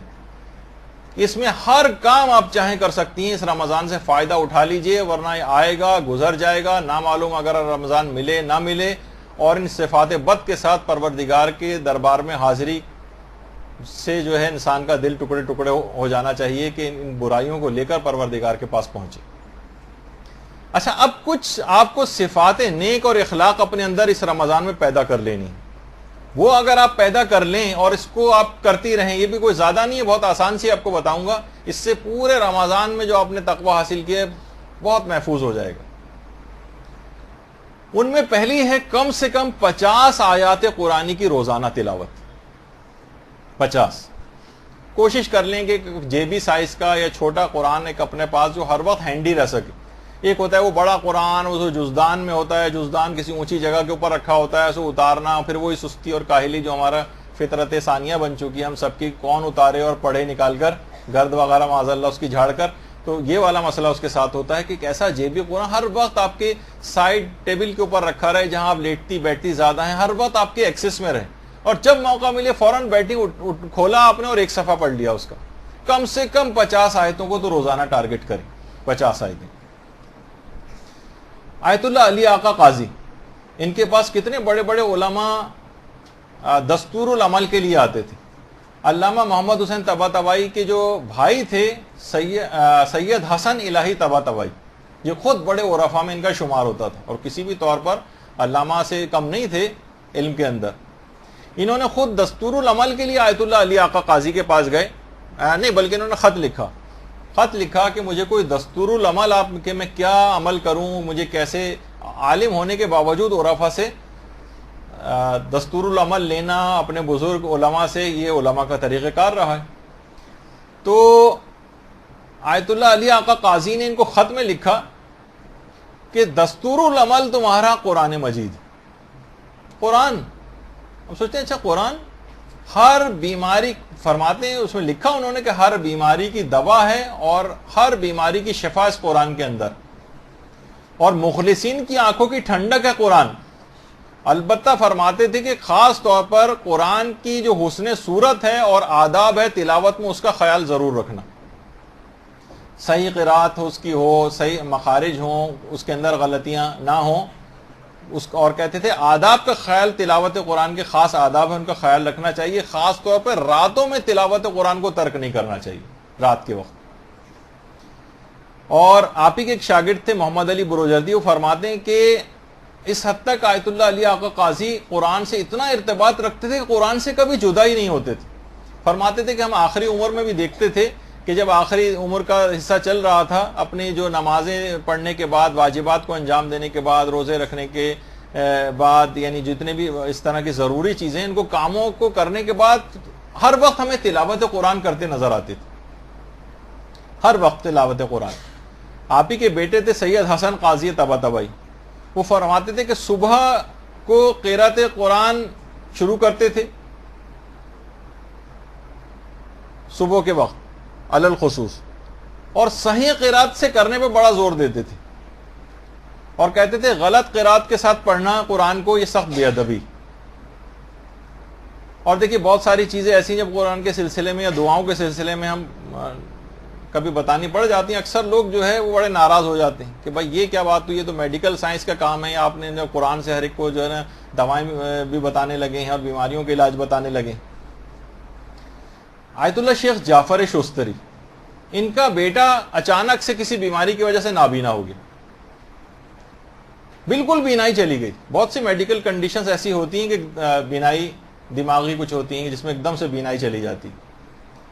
آیت اللہ شیخ جعفر شستری نے کہا اس کو میرے پاس لے آؤ. چہرے پر ہاتھ رکھا بیٹے کے اور سورہ الحمد پڑھنی شروع کی. بچہ کہتا ہے جیسے جیسے سورہ الحمد آگے بڑھتی جا رہی تھی میری بینائی واپس آ رہی تھی, یہاں تک کہ علیہم ولاضالین پہ جب سورہ ختم ہوا مکمل بینائی واپس آ گئی.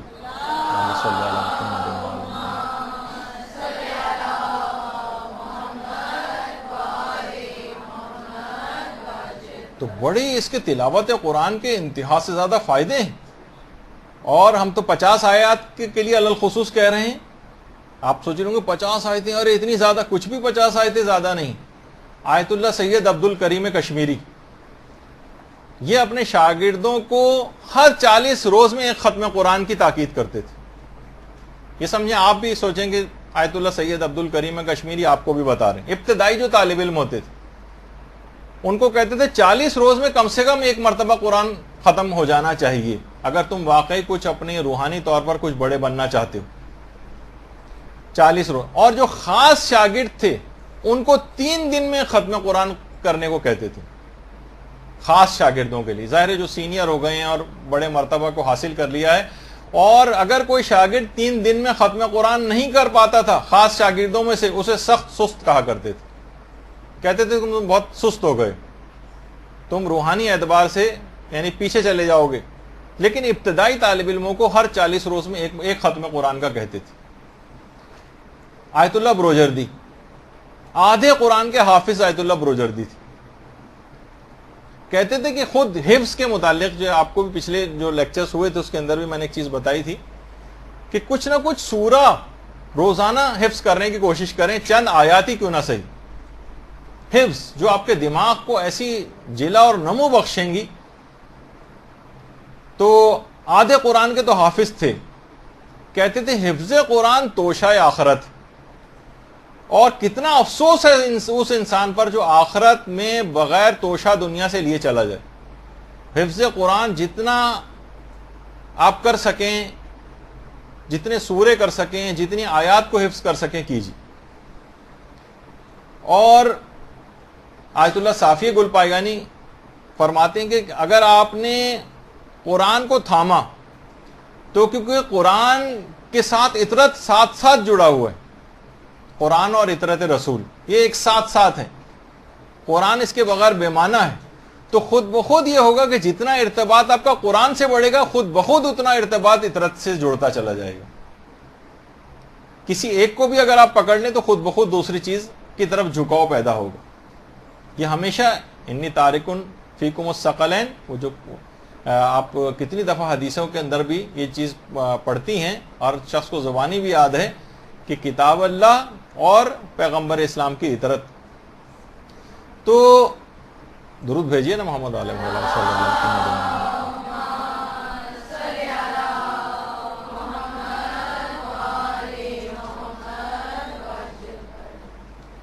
تو جتنا اس سے ارتباط آپ کا بڑھتا چلا جائے گا، فرماتے تھے کہ اتنا ہی محمد و آل محمد علیہ السلام سے بھی ارتباط بڑھے گا. اور ایک شکایت ہے جو کہ آیت اللہ حسن زادہ عاملینی بہت سادہ زندگی گزارتے ہیں. یہ اپنے کسی جگہ جانے کے لیے بس کا انتظار کر رہے ہیں. آیت اللہ حسن زادہ عاملی فرماتے نہ جانے کتنے لوگ میں نے ایسے دیکھے ہیں جن کو اتنے اشعار یاد ہوتی ہیں اور پورے پورے دیوان یاد ہوتے ہیں. موقع المحل کی مناسبت سے لوگ شعر سناتے ہیں، شعراء کا کلام سناتے ہیں، اقوال سناتے ہیں لوگوں کے. ہم نے فرماتے ہیں ہم نے نہیں دیکھا کوئی برمحل قرآن کی آیت پڑھ رہا ہو، کوئی برمحل موقع محل کی مناسبت سے کوئی حدیث پیغمبر کو یا معصوم کی حدیث کو پیش کر رہا ہو، کوئی موقع محل کی مناسبت سے علماء کے اقوال کو نقل کر رہا ہو. کاش لوگ فرماتے ہیں جتنا شعراء اور ان کے کلام سے عشق کرتے ہیں کاش قرآن و حدیث سے بھی کرتے. دیکھیے لوگ بچوں کو پڑھنے کے لیے پڑھائی کے لیے کتنا زیادہ کوششیں کرتے ہیں. کاش ان کے دین اخلاق کے لحاظ سے قرآن سے ارتباط بڑھانے کے لیے کچھ کوششیں کرتے. دیکھیے جس سے پہلے ذکر ہوا کہ قرآن براہ راست بچوں کے جو بھی شخص پڑھ رہا ہوتا ہے، الخصوص جب ہم بچوں کی بات کریں، دماغ پر اثر انداز ہوتا ہے. اور اس حد تک ہوتا ہے اثر انداز، اور صرف انسانی دماغ پر ہی نہیں بلکہ ایک تجربہ کیا گیا ترکی میں ایک یونیورسٹی کے اندر. یہ دیکھیے یہ چیزیں یہاں پر پیش نہیں کی جاتی ہیں، ہوتی ہیں تو بہت چھوٹی خبریں لگتی ہیں. کچھ ہی عرصے پہلے ترکی میں ایک یونیورسٹی میں ایک تجربہ ہوا. ایک ہی طرح کے ماحول میں، ایک ہی طرح کی فضا میں، ایک ہی طرح کی آب و ہوا میں ایک ہی طرح کے پودوں کے دو گروپس بنائے. ایک گروپ وہ تھا جو کہ عام طریقے سے جس طرح سے پانی وانی دیا جاتا ہے اور سب کچھ اس طرح سے، صرف دونوں کو ایک ہی طرح سے ٹریٹ کیا گیا. بس ایک گروپ جو تھا پودوں کا، وہاں پر روزانہ 5 گھنٹے تلاوت قرآن لگا کے رکھتے تھے اس پودے کے پاس جہاں پر جن پودوں کے اوپر تجربہ کیا. تو یہ دیکھا گیا کہ ان پودوں کے مقابلے میں جس جگہ پر تلاوت قرآن ہو رہی تھی ان پودوں کی نشو و نما اور بالیدگی میں دگنا اضافہ ہو گیا. اللہم صل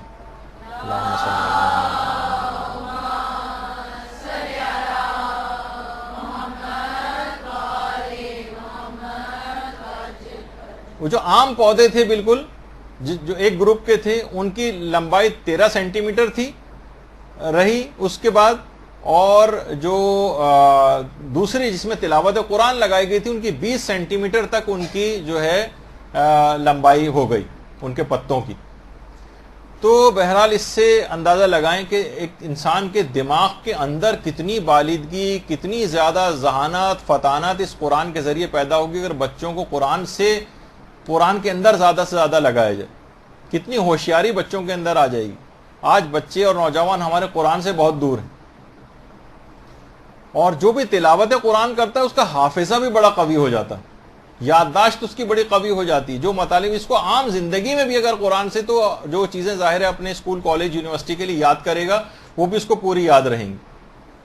اور آیت اللہ حسن زادہ عاملی یہ بھی فرماتے ہیں کہ ویسے تو پورا قرآن ہی انسان کی یادداشت پر مثبت اثر انداز ہوتا ہے، یادداشت بہت قوی ہوتی ہے، لیکن علی الخصوص آیت الکرسی جو ہے اس کی تلاوت روزانہ کرنے سے تو بہت ہی زیادہ، یعنی پورے قرآن میں بھی سب سے زیادہ سمجھیں کہ وہ آیت الکرسی ہے جو کہ حافظے کے اوپر اثر انداز ہوتی.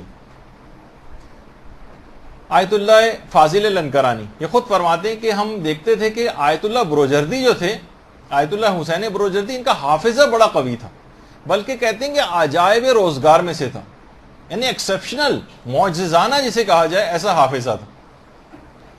خود فرماتے ہیں کہ ایک دفعہ میں خود آیت اللہ فاضل لنکرانی کہہ رہے ہیں میرے ساتھ جو مرزا حسن نوری تھے اور جعفر احمدی جو کہ خود داماد تھے آیت اللہ بروجردی کے وہ میرے ساتھ تھے، اور سید محمد حسن جو کہ بیٹے تھے آیت اللہ بروجردی کے وہ بھی ساتھ تھے.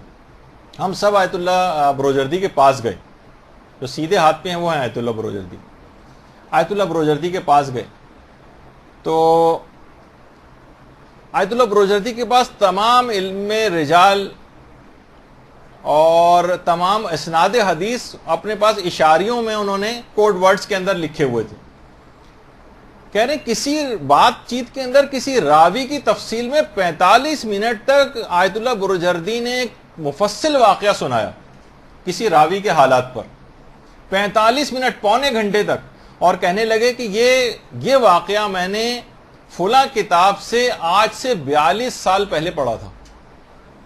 کہہ رہے ہم لوگ حیران رہ گئے, کسی شخص نے 42 سال پہلے کسی کتاب میں اس واقعے کو پڑھا ہو اور 45 منٹ تک اس مفصل اس واقعے کو بیان کیا انہوں نے, تو تمام جزیات کے ساتھ, کہ ہم لوگ حیران رہ گئے. اور ہم دیکھتے تھے آیت اللہ سید حسین موسوی کرمانی یہ فرماتے تھے کہ آیت اللہ بروجردی خود کہتے تھے کہ میرا حافظہ بچپن سے بہت قوی, تلاوت قرآن بے تحاشا, ابھی میں آپ کو بات سناتا ہوں آگے کہ تلاوت قرآن کرنے کے بے تحاشا حافظہ قوی تھا. اور اس کے بعد یہ خود فرماتے ہیں حسین کرمانی کہ ہم دیکھتے تھے کہ 95 سال کی عمر میں بھی اپنے بیٹے سے کہتے تھے, حافظہ اس قدر قوی تھا, اپنے بیٹے سے کہتے تھے جاؤ کتاب خانے میں جو 40واں ریک رکھا ہے, 40واں ریک, اس کی 12ویں رو میں میری 26ویں کتاب لے آؤ جا کر, فلاں کتاب ہے وہ 26 نمبر پہ رکھی ہوئی. کہہ رہے ہیں 95 سال کی عمر میں بھی اتنا حافظہ قوی تھا کہ کون سی کتاب کس جگہ پر لائبریری میں کون سے رو ریک کے اندر جو ہے وہ رکھی ہوئی اور اس کا نمبر کیا ہے, اور کتنی 1000 اشعار تو ان کو زبانی یاد تھے, 1000 اشعار. اور حجت الاسلام علی دوانی وہ خود فرماتے ہیں کہ آیت اللہ بروجردی اذان صبح سے 2 گھنٹہ پہلے اٹھ جاتے تھے, اذان صبح سے وضو کرتے تھے, پھر تلاوت قرآن کے اندر مصروف ہو جاتے تھے, پھر اس کے بعد پھر مطالعہ کرتے تھے, پھر فجر کی نماز کا وقت ہو جاتا تھا, پھر تعقیبات نماز پڑھتے تھے, اور تعقیبات نماز کے بعد پھر دوبارہ تلاوت قرآن کے اندر مشغول ہو جاتے تھے, اور اس کے بعد حتیٰ کہ وضو سے پہلے تلاوت قرآن کرتے تھے, وضو کے بعد تلاوت قرآن کرتے تھے, وضو کے درمیان بھی مسلسل آیات قرآنی کی تلاوت کرتے تھے. فرماتے ہیں کہ جس طریقے سے عام لوگ عام طور پر اس طرح گانے گنگنا رہے ہوتے ہیں, اس طرح سے ان کا زمزمہ جو قرآن آیات پہ مشتمل تھا وہ ہر وقت ان کی زبان پہ اس طرح سے گنگناتے رہتے تھے قرآن ہی آیتیں. جب اتنا پروردگار عالم کا پاکیزہ کلام زبانوں کے اوپر جاری و ساری رہے گا تو کہاں برائی کی طرف خیال جائے گا, کہاں عزم و ارادہ کمزور ہو پائے گا, تقویٰ بھی محفوظ رہے گا. قرآن کے اندر خود ایک بہت طاقت. دیکھیں سب علماء جو بیٹھے ہوئے ہیں, جہاں کہیں موقع ملتا تھا فوراً تلاوت قرآن شروع کر دیتے تھے, کبھی قرآن سے جدا ہی نہیں ہوتے تھے. تو بہرحال اچھا, روحانی طور پر جو انسان کے اندر کمی واقع ہوتی ہے نا, یہ میں آپ کو بات اور بتا دوں, یہ آج کل ماحول پورا ایسا بن گیا کہ تقریباً ہر شخص اس میں گرفتار ہو ہی جاتا ہے سننے کے باوجود بھی, وہ ہیں باہر کے کھانے. یہ جتنے بھی آپ باہر آؤٹنگز کے لیے جاتے ہیں, ہوٹلوں کے اندر جاتے ہیں, باہر سے پکے ہوئے کھانے جتنے بھی آتے ہیں, اس میں آپ کو نہیں پتا ان سب چیزوں کے اثرات ہوتے ہیں. کون جو ہے وہ ذبح کر رہا ہے, اس ٹھیک ہے بہت سی چیزوں میں گناہ نہیں ہوتا اور استعمال جائز ہوتا ہے چیزوں کا, نجاست و طہارت کا وہ لوگ بنانے والے خیال نہیں کرتے ہیں, وہی ہو سکتا ہے کچھ نجاستیں یا کوئی اور چیز, بہت ساری ایسی چیزیں ہیں جو بیان بھی نہیں کی جا سکتی. بہرحال اس طرح سے گندے طریقوں سے ان کو پکانا, ان سب کے اثرات آپ کی روح کے اوپر مرتب ہوتے ہیں. جو جہاں تک ممکن ہو اس کو اوائڈ کریں, گھر کے کھانوں کی طرف جائیں. یہ بھی ایک بہت بڑا ایک سبب ہو سکتا ہے کہ ہمیں جو ہے وہ روحانی اعتبار سے ذرا مضبوطی نہیں آ پاتی. اچھا, اب یہی وجہ ہے کہ آیت اللہ بہجت کا حافظہ بھی اس لحاظ سے بڑا قوی تھا. دیکھیں قرآن کے حوالے سے بات ہو رہی ہے, صرف بیچ میں ایک ضمناً بات آ گئی کیونکہ طالب علموں کے درمیان یہ بات ضرور بیان کرنی چاہیے تاکہ وہ اپنے فائدہ ہو ان کو یادداشت کے حوالے سے بھی. گناہوں سے تو انسان بچتا ہی. انتہائی کم خوراک تھی آیت اللہ بہجت کی, لیکن اس کے باوجود حافظہ حد سے زیادہ قوی تھا. وہ خود کہتے تھے یہ میری کم خوراکی کی وجہ سے, حتیٰ کہ پانی بھی بڑا کم پیتے تھے. آیت اللہ بہجت کے متعلق ہے. تو باقاعدہ کسی جگہ یہ بھی ملتا ہے کہ امیر المومنین سے بھی پوچھا گیا تھا کہ اللہم صلی علی محمد و علی محمد,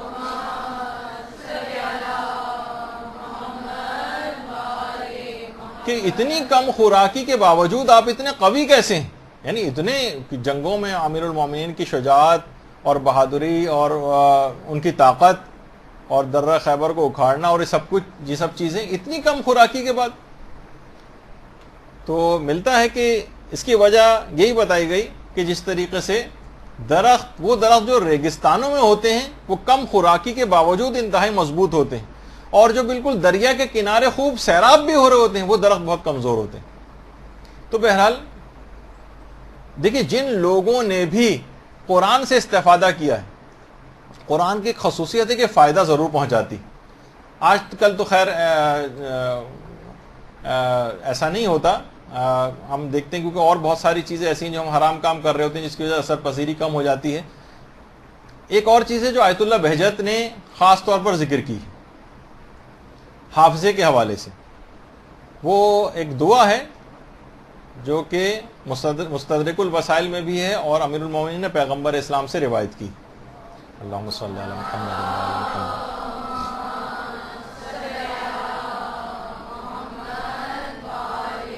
یہ آپ دیکھ لیجئے گا بہت ساری جگہوں کے اوپر ہے، سبحان من لا یعتدی علی اہل مملکتہ.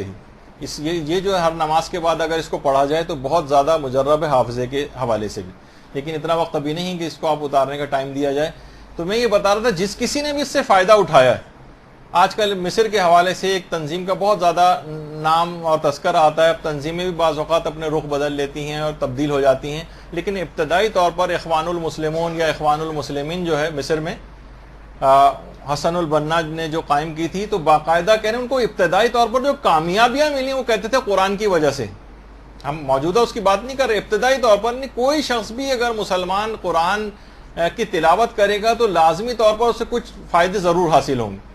وہ کہتے تھے کہ ہر اخوان کے لیے لازمی تھا کہ وہ روزانہ آدھا پارہ روزانہ پڑھے گا، سورہ یاسین، سورہ دخان، سورہ واقعہ اور سورہ ملک.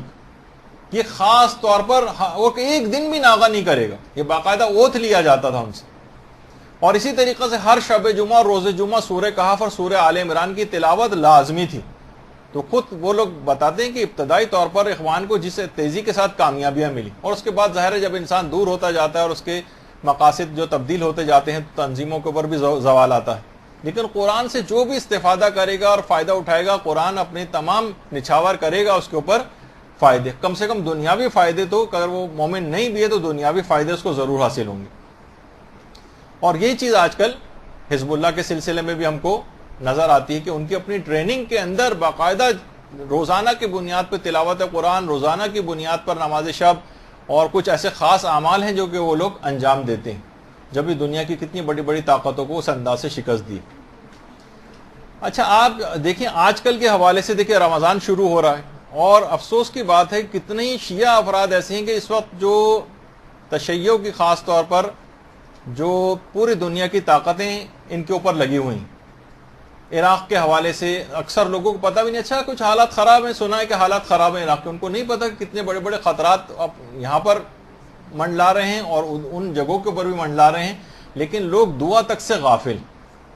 کتنے مظالم ان بچوں کے ساتھ سوچئے کہ جو کہ اپنے گھروں کے اندر ہوتے تھے، کتنے حسرت و یاس کے ساتھ اپنے ان گھروں کو یاد کرتے ہیں، مظالم ان کے دیکھی. اور اتنے بزرگوں کے اندر بھی ایسا جوش اور جذبہ کہ آیت اللہ سیستانی کے اس فتوے کے بعد خاص طور پر بوڑھے تک آ کر جو اصرار کر رہے ہیں. باقاعدہ شخص آیا ہے اس جگہ پہ جہاں ریکروٹمنٹ ہو رہا ہے فوجیوں کے طور پر، وہ کہہ رہا نہیں ہر صورت میں مجھے بھی وہاں سے جنگ پر بھیجا جائے، اور ضد کر رہا ہے اور لوگ اس کو سمجھا رہے ہیں. تو اتنا ان کے اندر اس انداز سے چیز پیدا ہوتی. تو ظالموں کی نابودی کے حوالے سے اس رمضان کو بہترین رمضان اپنا قرار دے دیں اور اس سے بھرپور استفادہ کر لیں. اس رمضان سے بہترین طریقے سے استفادہ، اور کوشش یہ کریں کہ محافل دعا کا انعقاد گھر گھر ہو جائے، اور ان جو بھی دعائیں ہیں، دعاؤں کی محفلیں، ان کے اندر علی الخصوص دعائے جوشن صغیر، اس کا علی الخصوص اہتمام کریں. سید حسن نصر اللہ، ان سے باقاعدہ جب انٹرویو لیا گیا کہ سنا ہے کہ آپ نے اسرائیل سے جب جنگ ہو رہی تھی 1 ماہ تک مسلسل حزب اللہ کے جوانوں کے ساتھ راتوں میں جاگ کر دعائے جوشن صغیر آپ پڑھتے بھی تھے اور دوسروں کو بھی تاکید کرتے تھے، کیا یہ بات صحیح ہے؟ حسن نصر اللہ سے باقاعدہ انٹرویو لیا گیا. انہوں نے فرمایا کہ یہ جو تاکید ہے دعائے جوشن صغیر پڑھنے کی، یہ اصل میں میری نہیں تھی، بلکہ یہ قائد انقلاب اسلامی آیت اللہ خامنہئی نے اس پر خاص طور پر تاکید کی تھی. انہوں نے تاکید کی تھی کہ ہم جب بھی ان سے ملاقات کے لیے جاتے تھے، انہوں نے ہمیشہ ہمیں خدا سے رابطے، قرآن سے انس اور دعا سے محبت کرنے کی تاکید کی. کہہ رہے ہیں جب بھی ہم ان کے پاس گئے انہوں نے ان چیزوں پر باقاعدہ تاکید کی ہے، دعا سے محبت کرنے کی. دعا کے بارے میں خاص جو نصیحتیں تھیں ان کی، انہی میں ایک دعائے جوشن صغیر کی نصیحت بھی رہبر انقلاب اسلامی نے کی. انہوں خود حسن نصر اللہ فرماتے ہیں اپنے انٹرویو میں کہ جوشن صغیر لبنان میں ہم لوگوں کے لیے ایک بالکل نئی چیز تھی. اس سے پہلے لوگ شب قدر کے اندر دعائے جوشن کبیر پڑھتے تھے، مگر دعائے جوشن صغیر پڑھنے کا رجحان بالکل بھی نہیں تھا. لوگ ناواقف تھے، نہ اس کے پیغامات سے واقفیت تھی، نہ اس کے مفاہیم سے واقف تھے. لیکن جب ہم نے پڑھنا شروع کیا اس کو تو لگا یہ تو جوشن صغیر بالکل ہمارے حالات کے مطابق ہے. اس کے بعد ہم نے لبنانی قوم کے جو جوان ہیں اور حزب اللہ کے جو جوان ہیں ان کو پھر اس بات کی تعلیم کی اور قائد انقلاب اسلامی کی نصیحت سے ان کو آگاہ کیا. اور حقیقت یہ ہے کہ اس دعا کی جو فیوز و برکات ہیں اس کو سب کے سب جو کہ اس کے بعد ہم نے تمام مجاہدین کو اور لبنانی عوام کو بھی جو وہ بتائی ہیں، وہ سب کی سب رہبر انقلاب اسلامی کی نصیحتوں کی وجہ سے. یہ باقاعدہ انٹرویو انہوں نے دیا. تو خاص طور پر یہ بڑی عجیب و غریب دعا ہے، دعائے جوشن صغیر. اس کو سب لوگ اجتماع کے جو انفرادی طور پر پڑھ سکتا ہو وہ انفرادی طور پر ان ظالموں کی نابودی کے لیے پڑھے جو آج مسلسل نقصان پہنچا رہے ہیں، اور جو اجتماعی طور پر محافل دعا کا گھروں میں انعقاد کریں. دیکھیے ایک بہت بڑا مسئلہ یہ ہے کہ لوگ فسق و فجور یہ وہ مختلف چیزوں کے اندر اتنا لگ گئے ہیں کہ ان محافل کو اپنے گھروں سے سب نے وائنڈ اپ کر دیا، اور باقی اور کسی چیز میں بھی مہندیوں، مانجوں اور مختلف تقریبات اور سالگرہوں اور آؤٹنگز، اس کے اندر کوئی کمی نہیں. کمی ہو رہی ہے تو صرف اس کے اندر ہو رہی، اور تھوڑا سا بھی اگر خرچہ کرنا پڑ جائے تو لوگ فوراً کیلکولیٹر لے کے بیٹھ جاتے ہیں کہ کتنا خرچہ ہو جائے گا اگر اتنے لوگوں کو بلایا. خیر تو اب یہ تمام چیزیں ایسی ہیں کہ دیکھیے روایت میں یہ بات آئی ہے کہ دعائے جوشن صغیر کو اگر خالص نیت سے ماہ رمضان کی ابتدائی دنوں کے اندر پڑھا جائے، ابھی آنے والے ہیں چند دن بعد، اگر خالص نیت سے دعائے جوشن صغیر کو ماہ مبارک رمضان کے ابتدائی دنوں میں پڑھا جائے تو اسے لیلۃ القدر کا ثواب عطا کیا جاتا. لیلۃ القدر تو آخری عشرے میں آئے گی، پہلے عشرے ہی کے اندر لیلۃ القدر کا ثواب لینے کے لیے دعائے جوشن صغیر خالص نیت کے ساتھ پڑھی جائے. اور علماء فرماتے ہیں کہ معتبر جو کتابیں ہیں ان میں دعائے جوشن صغیر کا ذکر دعائے جوشن کبیر سے زیادہ آیا ہے. باقاعدہ علامہ کفمی نے جو بلد الامین کتاب ہے اس کے اندر اس کو لکھا ہے، اور ابن طاؤس جو ہیں انہوں نے محج الدعوات میں اس کو لکھا ہے. باقاعدہ نقل بھی کیا جاتا ہے کہ جب ہادی عباسی نے امام موسیٰ کاظم علیہ الصلوۃ والسلام کو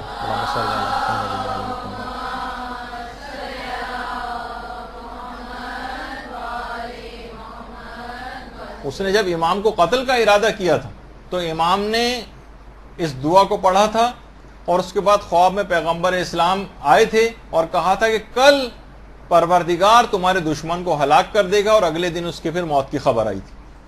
تو یہ آپ ان تمام دشمنوں کی نابودی کے لیے اس دعائے جوشن صغیر کو الخصوص ماہ رمضان کے ابتدائی دنوں میں بھی کوشش کریں، جتنا زیادہ ہو سکے گھروں میں اپنے لوگوں کو سے ہیلپ لیں. ایک تھوڑے کچھ ہی عرصے پہلے حزب اللہ نے باقاعدہ اسرائیل کو اس دعائے جوشن صغیر کے ذریعے شکست دی ہے. انہوں نے کہا کہ ہم نے پورے 1 مہینے تک حزب اللہ کے جوانوں کے ساتھ راتوں میں جاگ کر دعائے جوشن صغیر پڑھی اور اس کے بعد شکست دی ہے.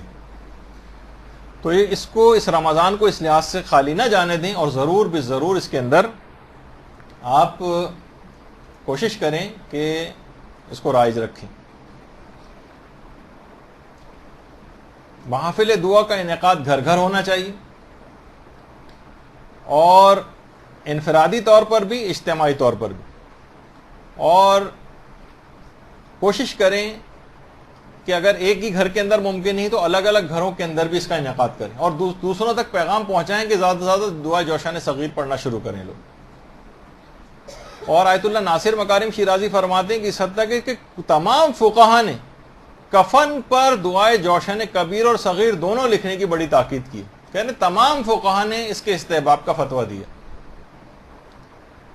تو قوم کو ہر لحاظ سے دیکھیے ضرورت ہوتی ہے، علم کے لحاظ سے بھی ضرورت ہوتی ہے، وسائل کے اعتبار سے بھی ضرورت ہوتی ہے، عبادتوں کے لحاظ سے بھی ضرورت ہوتی ہے، دعاؤں کے لحاظ سے بھی ضرورت ہوتی ہے، سب اپنی اپنی جگہ پر ضروری ہیں، معاشیات بھی ضروری، پیسہ کمانا بھی ضروری، ورنہ کہاں دیکھیے ابھی حزب اللہ نے شام میں لڑتے ہوئے جو حزب اللہ کے جوان شہید ہوئے ہیں، ہر جوان کے ورثہ کو $50,000 دیں، ہر جوان، یہ سمجھے 50 لاکھ روپے کے برابر ہر جوان کے گھر والوں کو تک پہنچائیں۔ تو کتنا زیادہ یعنی مالی اعتبار سے انسان جب دنیا کمائے گا لیکن آخرت کے لیے کمائے گا تو کسی کو دینے کے قابل ہوگا نا۔ تو دین کے بہت سارے شعبے ہیں، سب کو ہمیں وہ کرنا ہے، صرف یہ نہیں کہ کسی ایک ہی شعبے کو پکڑ کے بیٹھے رہنا۔ اچھا، اسی طرح سے دشمنوں کے حوالے سے دعائے سباسب پڑھنے کو بھی اکثر علماء کہتے ہیں، جس کی سند تو اتنی ثابت نہیں ہے لیکن خود دعا کے اندر بڑی طاقت اور مفاہیم ہیں۔ کہا جاتا ہے کہ روزانہ ایک دفعہ اگر کوئی روزانہ کے بنیاد پہ دعائے سباسب پڑھ لے تو پھر کوئی دشمن نقصان نہیں پہنچا سکتا۔ اچھا، ایک اور چیز ہے جو امیر المومنین نے نقل کی ہے، اللہم صلی علی محمد و علی محمد،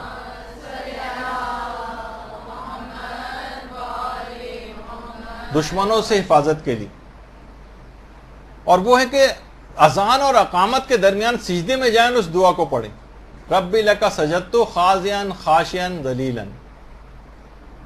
کہہ رہے ہیں جو شخص بھی اس دعا کو پڑھے گا مجھ سے محبت کرنے والے زیادہ ہو جائیں گے اور دشمنوں کے دل پر اس کی ہیبت طاری ہو جائے گی۔ تو اس وقت بہت زیادہ ضرورت ہے کہ دشمنوں کے دلوں پر آپ کی ہیبت طاری ہو تاکہ کسی نقصان پہنچانے سے باز رہیں۔ تو یہ اذان اور اقامت کے درمیان اتنا چھوٹا سا صرف ایک جملہ سجدے میں جا کر پڑھنا، اور یہ جملہ مجھے اچھی طرح سے یاد ہے کہ ہماری جو بہترین نماز کیسے پڑھنے کی جو سیریز چل رہی تھی اس میں نے بتایا بھی تھا۔ اچھا، اب اس کے بعد بعض اوقات ایسا بھی ہوتا ہے فوری الہی مدد درکار ہوتی، خواہ گناہوں کے مقابلے میں کیوں نہ ہو اور خواہ جان کے کسی مسئلے کے حوالے سے۔ آج کل تو پتہ ہے نا، ایک دم سے ٹارگٹ کلر آ گئے اور یہ ہو گیا اور وہ ہو گیا اور ایک دم مصیبت میں انسان پڑ گیا اور موبائل اسنیچر آ گئے، اور فوری الہی مدد کے لیے کہا جاتا ہے کہ یا حیو یا قیوم کا اگر ورد کیا جائے تو فوری الہی مدد آ جاتی، یعنی امیجیٹ آپ کو اسی وقت چاہیے، اتنا نہیں کہ اتنا بڑا جا کے سورہ بقرہ پڑھیں گے پھر مدد آئے گی مثلا اور اتنا وقت لگ جائے گا جب تک تو ساری کاروائی مکمل ہو چکی۔ فوری الہی مدد کے لیے یا حیو یا قیوم ایک دفعہ بھی اگر پڑھ لیا جائے تو فوراً پروردگار کی طرف سے مدد آتی۔ اسی طرح سے دشمنوں کی نابودی کے حوالے سے بھی فوری الہی مدد کے لیے جو ہمارے مومنین عراق اور ایران اور شام، خود پاکستان کے جہاں جہاں مظلومین موجود ہیں ان کے حوالے سے آپ یہاں رہتے ہوئے ان لوگوں کے لیے پڑھیں جو ان جگہوں کے اوپر موجود ہیں، یا حیو یا قیوم، ایک تسبیح پڑھ لیں، ایک پڑھنے کی کیا ضرورت، ایک تسبیح کم سے کم۔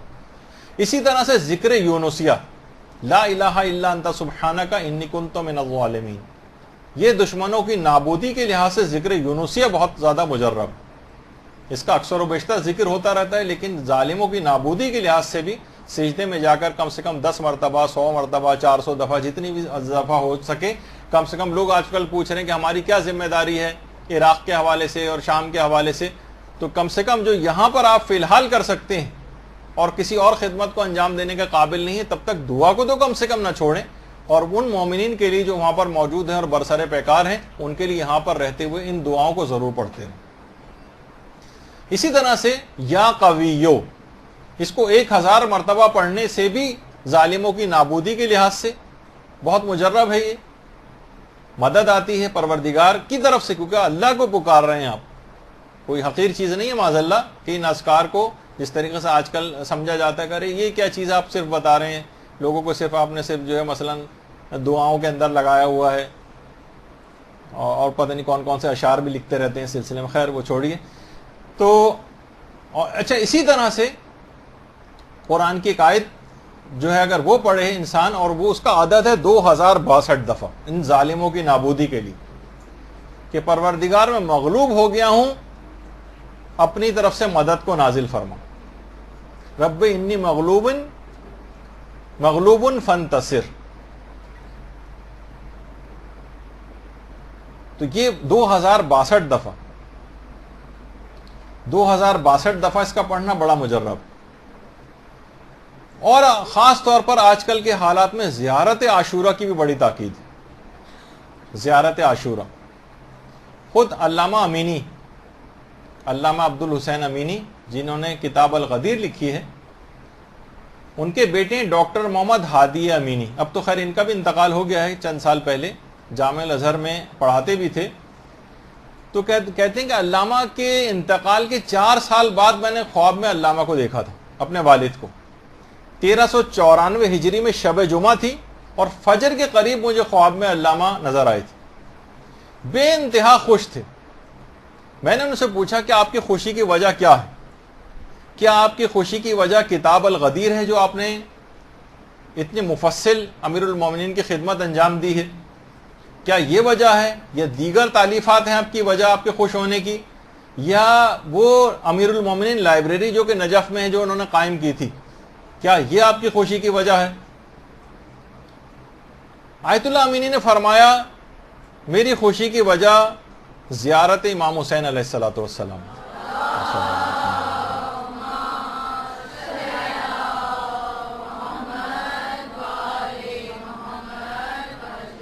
ان کے بیٹے نے کہا کہ اس زمانے میں حالات صحیح بھی نہیں تھے. کہا کہ بابا آپ کو تو پتہ ہے کہ حالات کتنے خراب ہیں، ہم زیارت امام حسین کے لیے تو وہاں پر نہیں جا سکتے بار بار.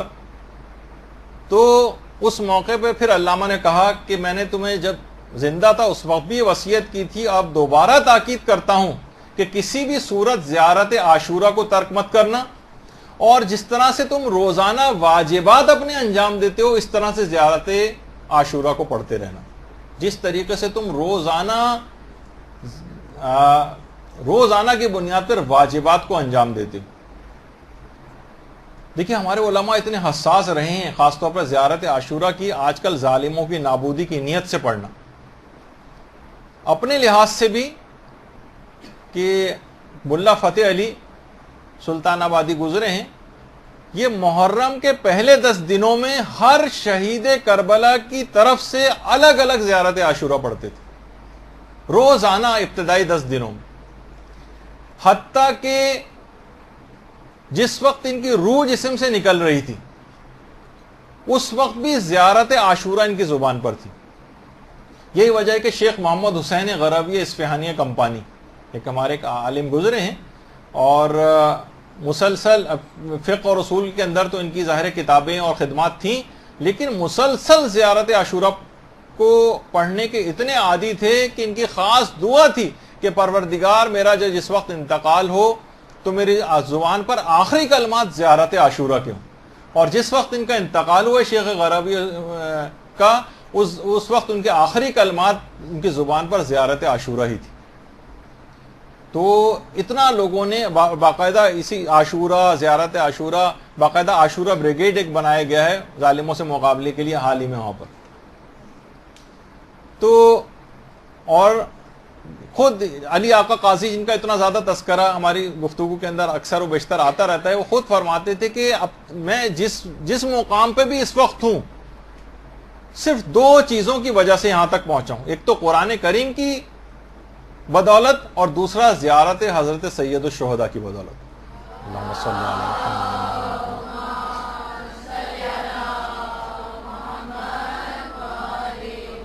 جو مقام بھی مجھے حاصل ہوا ہے ان 2 چیزوں کی وجہ سے حاصل ہوا.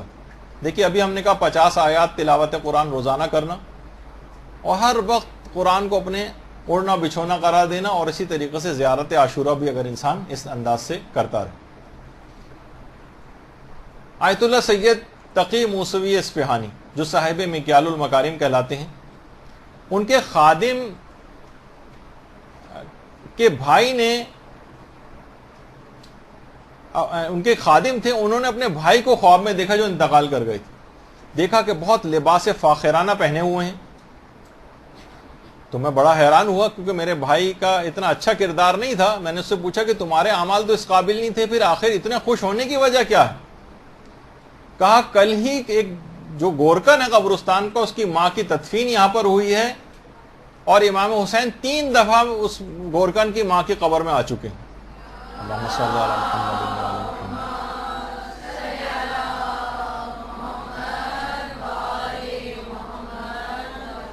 اور اطراف کی جتنی بھی قبریں ہیں, اس گورکن کی ماں کی اطراف کی جتنی بھی قبریں ہیں, ان سب کو امام حسین کی طرف سے لباس فاخرہ عطا کیا گیا. اللہم صلی علی محمد و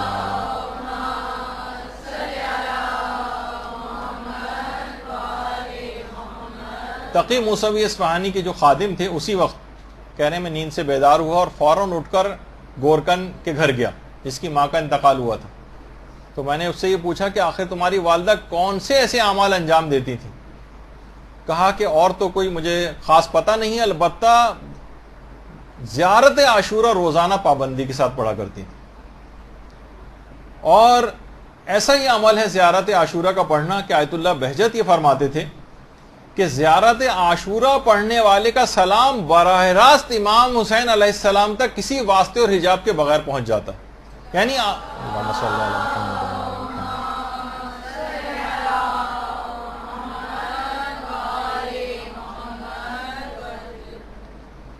تو دیکھیے ہمارے ساتھ یہی بڑا مسئلہ ہے کہ ان تمام چیزوں کے اوپر عمل پیرا نہیں ہوتے ہیں.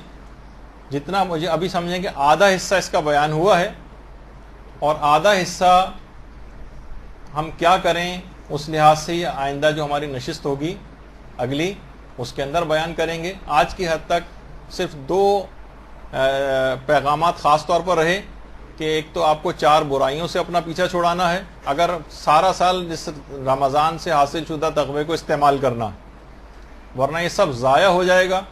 وہ 4 برائیاں آپ کو بتائی گئیں, اور کچھ نیکیاں خاص طور پر انجام دینی ہیں آپ نے, جو کہ ابھی اس میں سے فقط صرف 2 بیان ہوئی ہیں. البتہ بیچ میں بھی بہت سی کارآمد باتیں اور عملیات وغیرہ آتے رہے ہیں. تو یہاں پر ہم فی الحال اس اپنی گفتگو کو روکتے ہیں, تاکہ اب جو آئندہ ہماری جو نشست ہوگی اس کا سمجھے پارٹ 2 ہوگا. ابھی بات مکمل نہیں ہوئی کیونکہ اور وقت ختم ہو گیا. تو انشاءاللہ اس پہ عمل کرنا شروع کریں. جتنی باتیں بتائی ہیں جیسے جیسے عمل کرتی جائیں گی, عزم و ارادے کے اندر پختگی انشاءاللہ آئے گی, اور پھر آپ دیکھیں گے پورا رمضان, اس کوشش کریں کہ اس رمضان کو پچھلے گزرے ہوئے رمضانوں کی طرح سے نہ لیں, اور ایک نئے عزم و حوصلے اور ارادے کے ساتھ اس رمضان کو گزاریں جو کہ کچھ دنوں بعد شروع ہونے والا ہے. بس صلی اللہ علی محمد وعلیہ الطیبین الطاہرین. اللجل اللجل يا مولا اللجل اللجل اللجل اللجل اللجل اللجل اللجل يا صاحب السماء اللجل